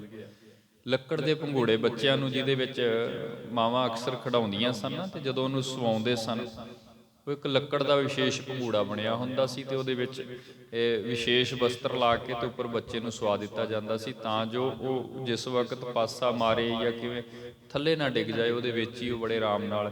ਤੇ ਜਦੋਂ ਕਦੇ ਬੱਚੇ ਰੋਂਦੇ ਸਨ ਤੇ ਉਸ ਨੂੰ ਥੋੜਾ ਜਿਹਾ ਹਿਲਾ ਦਿੱਤਾ ਜਾਂਦਾ ਸੀ, ਉਹਦੇ ਨਾਲ ਉਹਨਾਂ ਨੂੰ ਝੂਟਾ ਮਿਲਦਾ ਸੀ ਤੇ ਉਹ ਫਿਰ ਸੌ ਜਾਂਦੇ ਸਨ। ਇਦਾਂ ਹੀ ਨਾ ਜਿਹੜੇ ਪਲਣੇ ਦੇ ਵਿੱਚ ਲਾਲ ਗੋਬਿੰਦ ਰਾਏ ਜੀਆਂ ਨੂੰ ਸਵਾਇਆ ਗਿਆ, ਮੇਰਾ ਖਿਆਲ ਹੈ ਜੇ ਕਿਤੇ ਆਪ ਸੰਗਤਾਂ ਨੇ ਦਰਸ਼ਨ ਕੀਤੇ ਨੇ ਸ਼੍ਰੀ ਪਟਨਾ ਸਾਹਿਬ ਜਾ ਕਰਕੇ, ਬਤੌਰ ਨਿਸ਼ਾਨੀਆਂ ਵਜੋਂ, ਇਤਿਹਾਸਿਕ ਨਿਸ਼ਾਨੀਆਂ ਵਜੋਂ ਉਹ ਪੰਘੂੜਾ ਉੱਥੇ ਮੌਜੂਦ ਹੈ। ਸਿੱਖਾਂ ਨੇ ਭਾਵਨਾ ਨਾਲ ਉਹਦੀ ਸੇਵਾ ਵੀ ਕੀਤੀ ਹੈ। ਸੋ ਉਹ ਜਿਹੜਾ ਪੰਘੂੜਾ ਹੈ ਜਿਸ ਨੂੰ ਵਿਸ਼ੇਸ਼ ਕਰਕੇ ਤਿਆਰ ਕੀਤਾ ਗਿਆ ਤੇ ਜਿਹਦੇ ਅੰਦਰ ਲਾਲ ਗੋਬਿੰਦ ਰਾਏ ਜੀਆਂ ਨੂੰ ਉਸ ਵਕਤ ਸਵਾਇਆ ਜਾਂਦਾ, ਜਿਹਦੇ ਵਿੱਚ ਜਿਸ ਵਕਤ ਉਹਨਾਂ ਨੇ ਵਿਸ਼ਰਾਮ ਕਰਨਾ, ਭਾਵ ਜਦੋਂ ਬੱਚੇ ਨੇ ਜਿਵੇਂ ਬਹੁਤਾਤ ਵਿੱਚ ਬਹੁਤਾ ਜੀਵਨ ਦਾ ਉਸ ਸਮਾਂ ਸੌਣ ਵਿੱਚ ਹੀ ਲੰਘਦਾ, ਸੋ ਵਿਸ਼ਰਾਮ ਕਰਨਾ ਤੇ ਉਹਦੇ ਨਾਲ ਇੱਕ ਰੇਸ਼ਮ ਦੀ ਡੋਰ ਬੰਨੀ ਹੈ, ਜਿਸ ਡੋਰ ਦੇ ਨਾਲ ਉਹਨੂੰ ਹਿਲਾ ਕਰਕੇ ਸੰਗ ਦਾਸ ਝੁਲਾਵਤ ਐਚਨ ਭਾਰੀ। ਉਹ ਫਿਰ ਜਦੋਂ ਸੇਵਕ ਲੱਗਦੇ ਨੇ, ਦਾਸ ਸਨ ਜੀ ਲਾਲ ਗੋਬਿੰਦ ਰਾਏ ਜੀ ਦੀ ਸੇਵਾ ਦੇ ਵਿੱਚ ਨਾ ਬੜੇ ਸਾਰੇ ਸਿੱਖ ਸੇਵਕ ਸਨ। ਇਹ ਵੀ ਅੱਗੇ ਬੇਨਤੀ ਕਰਾਂਗਾ ਇਤਿਹਾਸ ਅੰਦਰੋਂ ਜਿਵੇਂ ਜਿਵੇਂ ਗੱਲ ਅੱਗੇ ਚੱਲੇਗੀ। ਸਿੱਖ ਸੇਵਕ ਸਨ ਜਿਹੜੇ ਮਹਾਰਾਜ ਜੀ ਕੇ ਬਚਪਨ ਤੋਂ ਹੀ ਉਹਨਾਂ ਦੀ ਇਦਾਂ ਸਰੀਰਕ ਸੇਵਾ ਨਿਭਾਉਂਦੇ ਹੁੰਦੇ ਸਨ, ਜਿਨ੍ਹਾਂ ਨੇ ਨਿਰੰਤਰ, ਜਿਵੇਂ ਭਾਈ ਚੌਪਾ ਸਿੰਘ, ਪ੍ਰਹਲਾਦ ਸਿੰਘ, ਇਹ ਖਿਡਾਵੇ ਸਨ ਗੁਰੂ ਗੋਬਿੰਦ ਸਿੰਘ ਸਾਹਿਬ ਜੀ ਮਹਾਰਾਜ ਜੀ ਕੇ। ਸੋ ਇਦਾਂ ਨਾ ਉਹ ਜਿਹੜੇ ਸੇਵਕ ਨੇ ਉਹਨਾਂ ਨੇ ਰੇਸ਼ਮ ਦੀ ਡੋਰ ਬੰਨ੍ਹ ਕੇ ਤੇ ਉਸ ਪਲਣੇ ਨੂੰ, ਪੰਘੂੜੇ ਨੂੰ ਸਹਿਜੇ ਸਹਿਜ ਹਿਲਾਉਣਾ ਤੇ ਲਾਲ ਗੋਬਿੰਦ ਰਾਏ ਜੀ ਉਹਦੇ ਵਿੱਚ ਬੜੇ ਆਨੰਦ ਸਹਿਤ ਵਿਸ਼ਰਾਮ ਕਰਦੇ ਹਨ। ਮੰਦੈ ਮੰਦ ਆਨੰਦ ਉਮੰਗਤ ਅੰਗ ਉਤੰਗ ਕਰੈ ਦੁਤ ਭਾਰੀ। ਫਿਰ ਜਿਸ ਵਕਤ ਉਸ ਪੰਘੂੜੇ ਦੇ ਵਿੱਚ ਖੇਡਦੇ ਹਨ, ਜਿਸ ਵਕਤ ਬੱਚਾ ਜਿਵੇਂ ਛੋਟੀ ਉਮਰ ਦੇ ਵਿੱਚ ਆਪਾਂ ਵੇਖਦੇ ਹਾਂ ਜਦੋਂ ਖੇਡਦਾ ਬੜੀ ਮਸਤੀ, ਬਹੁਤ ਆਨੰਦ ਵਿੱਚ ਹੁੰਦਾ ਹੈ। ਕਿਤੇ ਚਲੋ ਮੈਂ ਸੰਸਾਰਿਕ ਉਦਾਹਰਨ ਦੇ ਦਿੰਦਾ, ਸਾਡੇ ਆਪਾਂ ਸਾਰੇ ਗ੍ਰਸਤੀ ਹਾਂ, ਘਰਾਂ ਦੇ ਵਿੱਚ ਬੱਚੇ ਜਨਮ ਲੈਂਦੇ ਨੇ, ਉਹ ਇੱਕ ਵਿਸ਼ੇਸ਼ ਆਰਬਲਾ ਹੈ ਮਨੁੱਖ ਦੀ। ਉਹ ਜਿਹੜਾ ਉਹਨਾਂ ਕੁ ਟਾਈਮ ਪੀਰੀਅਡ ਅਸੀਂ ਕਹਿ ਲਈਏ ਨਾ, ਜਿਹਨੂੰ ਅਸੀਂ ਬਾਲਪਨ ਕਹਿ ਦਿੰਦੇ ਹਾਂ, ਤੇ ਬਾਲਪਨ ਦੇ ਵਿੱਚ ਵੀ ਉਹ ਸਮਾਂ ਜਦੋਂ ਬਿਲਕੁਲ ਐ ਛੋਟੀ ਆਰਬਲਾ, ਕੁਛ ਮਹੀਨਿਆਂ ਦੀ ਕਹਿ ਲਈਏ, ਉਹ ਜਿਹੜਾ ਸਮਾਂ ਹੈ ਨਾ, ਉਹਦੇ ਵਿੱਚ ਜਦੋਂ ਕਿਤੇ ਉਹ ਬਾਲ ਮੁਸਕਰਾਉਂਦਾ ਹੈ ਤੇ ਉਹਦੇ ਚਿਹਰੇ ਦੇ ਉੱਪਰ ਇੱਕ ਵੱਖਰਾ ਨੂਰਾਨੀ ਰੰਗ ਹੁੰਦਾ ਹੈ। ਉਹ ਇਸ ਸੰਸਾਰਿਕ ਫਿਕਰ ਝੋਰਾ ਨਹੀਂ ਹੁੰਦਾ ਉਹਦੇ ਵਿੱਚ, ਕਿਉਂਕਿ ਜਿਹੜਾ ਵੇਦ ਸ਼ਾਸਤਰ ਦਾ ਗਿਆਨ ਸਾਨੂੰ ਦੱਸਦਾ, ਬਾਲਪਨ ਦੀ ਜਿਹੜੀ ਉਮਰ ਹੈ ਉਹਨਾਂ ਨੂੰ ਬ੍ਰਹਮਚਾਰੀ ਵਿੱਚ ਲਿਖਿਆ ਵੀ ਉਸ ਵਕਤ ਉਹ ਇਹਨਾਂ ਸਾਰੇ ਵਿਕਾਰਾਂ ਤੋਂ, ਉਹ ਸਰੀਰ, ਉਹ ਰੂਹ, ਉਹ ਅੰਤਰਾਤਮਾ ਬਿਲਕੁਲ ਮੁਕਤ ਹੁੰਦਾ। ਤੇ ਲਾਲ ਗੋਬਿੰਦ ਰਾਏ ਜੀ ਤੇ ਸਦੀਵ ਕਾਲ ਲਈ ਮੁਕਤ ਨੇ। ਇਸ ਲਈ ਉਹ ਉਸ ਵਕਤ ਜਿਸ ਵਕਤ ਉਸ ਪੰਘੂੜੇ ਦੇ ਅੰਦਰ ਪੈ ਕਰਕੇ ਖੇਡਦੇ ਨੇ, ਤੇ ਖੇਡਦੇ ਹੋਏ ਜਿਸ ਵਕਤ ਆਪਣੇ ਨਿੱਕੇ ਨਿੱਕੇ ਕੋਮਲ ਅੰਗਾਂ ਨੂੰ ਹਿਲਾਉਂਦੇ ਨੇ, ਜਿਵੇਂ ਪੈਰਾਂ ਦੇ ਨਾਲ ਹਰਕਤ ਕਰਨੀ, ਹੱਥਾਂ ਦੇ ਨਾਲ ਖੇਡਣਾ, ਤੇ ਖੇਡਦਿਆਂ ਖੇਡਦਿਆਂ ਉਹਦੇ ਵਿੱਚ ਮੁਸਕਰਾਉਣਾ। ਸੱਚ ਜਾਣੋ, ਇਹ ਜਿਹੜੀ ਸੋਭਾ ਹੈ ਨਾ, ਜਿਸ ਢੰਗ ਦੇ ਨਾਲ ਭਾਈ ਸਾਹਿਬ ਜੀ ਨੇ ਕੀਤੀ ਹੈ, ਗੱਲ ਬੜੇ ਵਿਸਤਾਰ ਚਲੀ ਜਾਂਦੀ ਹੈ। ਉਹ ਭਾਈ ਸਾਹਿਬ ਭਾਈ ਸੰਤੋਖ ਸਿੰਘ ਜੀ ਕਹਿੰਦੇ ਨੇ, ਬਸ ਫਿਰ ਉਹ ਜਿਹੜੀ ਕਿਰਪਾ ਹੈ ਨਾ, ਉਹ ਇਉਂ ਸਮਝ ਲਓ ਵੀ ਜਿਵੇਂ ਪਰਿਪੂਰਨ ਪ੍ਰਮਾਤਮਾ ਆਪ ਹੀ ਇੱਥੇ ਵਰਤ ਰਿਹਾ, ਕਿਉਂਕਿ ਜਿਸ ਵੀ ਕਿਸੇ ਨੇ ਉਹ ਬਖਸ਼ਿਸ਼ ਵੇਖੀ ਹੈ, ਮੰਦਾ ਮੰਦ ਆਨੰਦ ਉਮੰਗਤ ਵਿੱਚ ਹੱਥ ਪੈਰੇ ਲਾਉਂਦੇ ਨੇ, ਫਿਰ ਉਹ ਪ੍ਰਸੰਨ ਹੁੰਦੇ ਨੇ, ਆਪਣੇ ਮੁਖ ਤੋਂ ਮੁਸਕਰਾਉਂਦੇ ਨੇ, ਤੇ ਫਿਰ ਉਸ ਮੁਸਕਰਾਹਟ ਦੇ ਵਿੱਚ ਹੀ ਵੇਖਣ ਵਾਲੇ ਨੂੰ ਆਨੰਦ ਬਖਸ਼ ਦਿੰਦੇ ਹਨ। ਮਾਨੋ ਸੰਗਰ ਕੇ ਕਰ ਬੇਹਿਤ, ਸੂਚਤ ਹੈ ਉਤਸਾਉ ਬਿਥਾਰੀ। ਤੇ ਉਹ ਹੱਥ ਪੈਰ ਦੇ ਹਿਲਾਉਣ ਦੀ ਜੁਗਤ ਵੀ ਲਿਖੀ ਹੈ। ਚਲੋ ਇਹ ਭਾਈ ਸਾਹਿਬ ਜੀਆਂ ਦੇ ਅੰਦਰ ਦੀ ਭਾਵਨਾ, ਉਹਨਾਂ ਇੰਨੀ ਬਰੀਕੀ ਨਾਲ ਜਾ ਕੇ ਉਸ ਸਮੇਂ ਦੇ ਵਿੱਚ ਲਾਲ ਜੀ ਕੇ ਗੁਰੂ ਗੋਬਿੰਦ ਜੀ ਸਿੰਘ ਜੀ ਮਹਾਰਾਜ ਜੀ ਕੇ ਦਰਸ਼ਨ ਕੀਤੇ, ਤੇ ਉਹ ਜਿਹੜੇ ਦਰਸ਼ਨ ਉਹਨਾਂ ਨੂੰ ਅਨੁਭਵ ਰਾਹੀਂ ਹੋ ਰਹੇ ਨੇ। ਕਿਉਂਕਿ ਅਸੀਂ ਇਹ ਨਹੀਂ ਕਹਿ ਸਕਦੇ ਵੀ ਭਾਈ ਸਾਹਿਬ ਉਦੋਂ ਮੌਜੂਦ ਸਨ, ਲੇਕਿਨ ਗੁਰਮੁਖ ਦੇ ਅੰਦਰ ਦਾ ਇੱਕ ਅਨੁਭਵ ਹੈ, ਜਦੋਂ ਨਾਮ ਬਾਣੀ ਵਿੱਚ ਟਿਕਦਾ ਨਾ, ਤੇ ਉਹਨੂੰ ਅੰਦਰੋਂ ਬੜੀ ਕਿਰਪਾ ਲੱਭਦੀ ਹੈ। ਸੋ ਅਨੁਭਵ ਰਾਹੀਂ ਜੋ ਲਾਲ ਗੋਬਿੰਦ ਰਾਏ ਜੀ ਕੇ ਦਰਸ਼ਨ ਕਰ ਰਹੇ ਨੇ, ਤੇ ਉਹਦੇ ਵਿੱਚ ਉਹ ਵੇਖ ਰਹੇ ਨੇ, ਮੰਨੋ ਸੰਗਰ ਕੇ ਕਰਬੇ ਹਿਤ। ਸੰਗਰ ਕਹਿੰਦੇ ਨੇ ਯੁੱਧ ਨੂੰ, ਕਿਸੇ ਵੀ ਵਿਸ਼ੇਸ਼ ਥਾਂ ਤੇ ਕਿਸੇ ਦੁਸ਼ਮਣ ਦੇ ਨਾਲ ਜੰਗ ਲੜਨਾ। ਤੇ ਯੁੱਧ ਦੇ ਵਿੱਚ ਜਿਵੇਂ ਇੱਕ ਸੂਰਮਾ ਆਪਣੇ ਭੁਜਾਈ ਵੱਲ ਨੂੰ, ਹੱਥਾਂ ਦੇ ਬਲ ਨੂੰ ਹਿਲਾਉਂਦਾ, ਕਦੇ ਇਸ ਪਾਸੇ ਵੱਲ ਨੂੰ ਸ਼ਸਤਰ ਚਲਾਉਂਦਾ, ਕਦੇ ਇਸ ਪਾਸੇ ਵੱਲ ਨੂੰ, ਉਦਾਂ ਹੀ ਮਾਨੋ ਬਚਪਨੇ ਦੇ ਵਿੱਚ ਲਾਲ ਗੋਬਿੰਦ ਰਾਏ ਜੀ ਆਪਣੇ ਪੰਘੂੜੇ ਤੇ ਪੈ ਕਰਕੇ ਵੀ ਆਪਣੇ ਹੱਥਾਂ ਦੇ ਕਰਤੱਵ ਵਿਖਾ ਰਹੇ ਨੇ। ਇਹ ਉਹਨਾਂ ਦੇ ਅੰਦਰ ਦੀ ਇੱਕ ਭਾਵਨਾ, ਕਿਉਂਕਿ ਜਿਵੇਂ ਇੱਕ ਯੋਧਾ ਜੰਗ ਲੜਦਾ ਹੋਇਆ ਆਪਣੇ ਹੱਥਾਂ ਨੂੰ ਘੁਮਾਉਂਦਾ ਨਾ, ਕਦੇ ਤਲਵਾਰ ਇਸ ਪਾਸੇ, ਕਦੇ ਨੇਜਾ ਇਸ ਪਾਸੇ। ਸੋ ਇਸ ਢੰਗ ਦੇ ਨਾਲ ਉਹ ਮਾਨੋ ਸੰਗਰ ਕੋ ਕਰਬੇ ਹਿਤ, ਸੂਚਤ ਹੈ ਉਤਸ਼ਾਹ ਬਿਥਾਰੇ। ਸੂਚਤ ਤੋਂ ਭਾਵ ਵੀ ਇਹ ਵੀ ਇੱਕ ਸੂਚਕ ਹੈ, ਇਹ ਵੀ ਇੱਕ ਨਿਸ਼ਾਨੀ ਹੈ ਕਿ ਜਿਹੜੀ ਇਹ ਪਵਿੱਤਰ ਆਤਮਾ ਲਾਲ ਗੋਬਿੰਦ ਰਾਏ ਜੀ ਪ੍ਰਗਟੇ ਹਨ, ਉਹਨਾਂ ਨੇ ਆਉਣ ਵਾਲੇ ਸਮੇਂ ਦੇ ਵਿੱਚ ਇਹ ਸਭ ਕੁਝ ਇਹਨਾਂ ਭੁਜਾਵਾਂ ਦੇ ਬਲ ਤੇ, ਇਹਨਾਂ ਸਰੀਰ ਦੀਆਂ ਅੰਗਾਂ ਦੀ ਤਾਕਤ ਤੇ ਕਰਕੇ ਵਿਖਾਉਣਾ ਹੈ, ਜੋ ਕੁਝ ਅਜੇ ਉਹ ਬਾਲਪਨੀ ਦੇ ਵਿੱਚ ਆਪਣੇ ਅੰਗਾਂ ਦੇ ਨਾਲ ਕਰ ਰਹੇ ਨੇ। ਸੋ ਇਸ ਵਿੱਚ ਭਾਈ ਸਾਹਿਬ ਭਾਈ ਸੰਤੋਖ ਸਿੰਘ ਸਾਹਿਬ ਜੀ ਹੋਰਾਂ ਨੇ ਨਾ ਸਵਈਏ ਦੇ ਵਿੱਚ ਉਹਨਾਂ ਦੇ ਉਹਨਾਂ ਦੀ ਇੱਕ ਉਸਤਤ ਕੀਤੀ ਹੈ, ਤੇ ਕਾਫੀ ਸਵਈਏ ਉਹਨਾਂ ਨੇ ਅੱਗੇ ਜ਼ਿਕਰ ਕੀਤਾ, ਯਤਨ ਕਰਾਂਗੇ, ਕਿਉਂਕਿ ਇਹ ਜਿਹੜੇ ਭਾਈ ਸਾਹਿਬ ਜੀਆਂ ਦੀ ਇਹ ਬਾਣੀ ਹੈ, ਇਹਦੇ ਜਿਹੜੇ ਅਰਥ ਨੇ ਉਹ ਥੋੜ੍ਹੇ ਡੂੰਘੇ ਚਲੇ ਜਾਂਦੇ ਨੇ, ਥੋੜ੍ਹਾ ਟਿਕ ਕੇ ਵਿਚਾਰ ਕਰਨ ਦੀ ਲੋੜ ਪੈਂਦੀ ਹੈ। ਲੇਕਿਨ ਇਹਦੇ ਵਿੱਚ ਉਸਤਤ ਬੜੇ ਕਮਾਲ ਦੀ ਹੈ। ਗੁਰਮੁਖ ਉਹਨਾਂ ਨੇ ਇੱਕ ਇੱਕ ਕਰਤੱਵ ਦਾ ਜਿਹੜਾ ਨਿਸਤਾਰਾ ਹੈ ਨਾ, ਖੋਲ ਕੇ ਵਿਖਾਇਆ ਸਾਨੂੰ, ਵੀ ਇੱਦਾਂ ਲਾਲ ਜੀ ਹੱਸਦੇ ਨੇ, ਇੱਦਾਂ ਮੁਸਕਰਾਉਂਦੇ ਨੇ, ਤੇ ਇੱਦਾਂ ਕਿਰਪਾ ਦੇ ਘਰ ਵਿੱਚ ਆ ਕੇ ਆਏ ਗਏ ਨੂੰ ਦਰਸ਼ਨ ਵੀ ਦੇ ਦਿੰਦੇ। ਸੋ ਗੁਰਦੇਵ ਰਹਿਮਤ ਕਰਨ, ਸਮਾਂ ਸਮਾਪਤ ਹੈ। ਅੱਜ ਇਸ ਵਿਸਾਖੀ ਦੇ ਵਿਚਾਰਾਂ ਨੂੰ ਇੱਥੇ ਆਪਾਂ ਵਿਸ਼ਰਾਮ ਦਿੰਦੇ ਹਾਂ। ਰਹਿੰਦੀਆਂ ਵਿਚਾਰਾਂ ਕੱਲ੍ਹ ਵਾਲੇ ਦੀਵਾਨਾਂ ਵਿੱਚ ਕਰਨ ਦਾ ਯਤਨ ਕਰਾਂਗੇ ਜੀ। ਆਓ ਹੁਣ ਗੁਰਬਾਣੀ ਦੇ ਕੀਰਤਨ ਸਰਵਣ ਕਰੀਏ। ਅਖੀਰਲੀਆਂ ਪੰਕਤੀਆਂ ਪੜ੍ਹ ਕੇ ਸਮਾਪਤੀ ਹੈ ਜੀ। ਮਾਨੋ ਸੰਗਰ ਕੇ ਕਰ ਬੇਹਿਤ, ਸੂਚਤ ਹੈ ਉਤਸ਼ਾਹ ਬਿਥਾਰੇ। ਵਾਹਿਗੁਰੂ ਜੀ ਕਾ ਖਾਲਸਾ, ਵਾਹਿਗੁਰੂ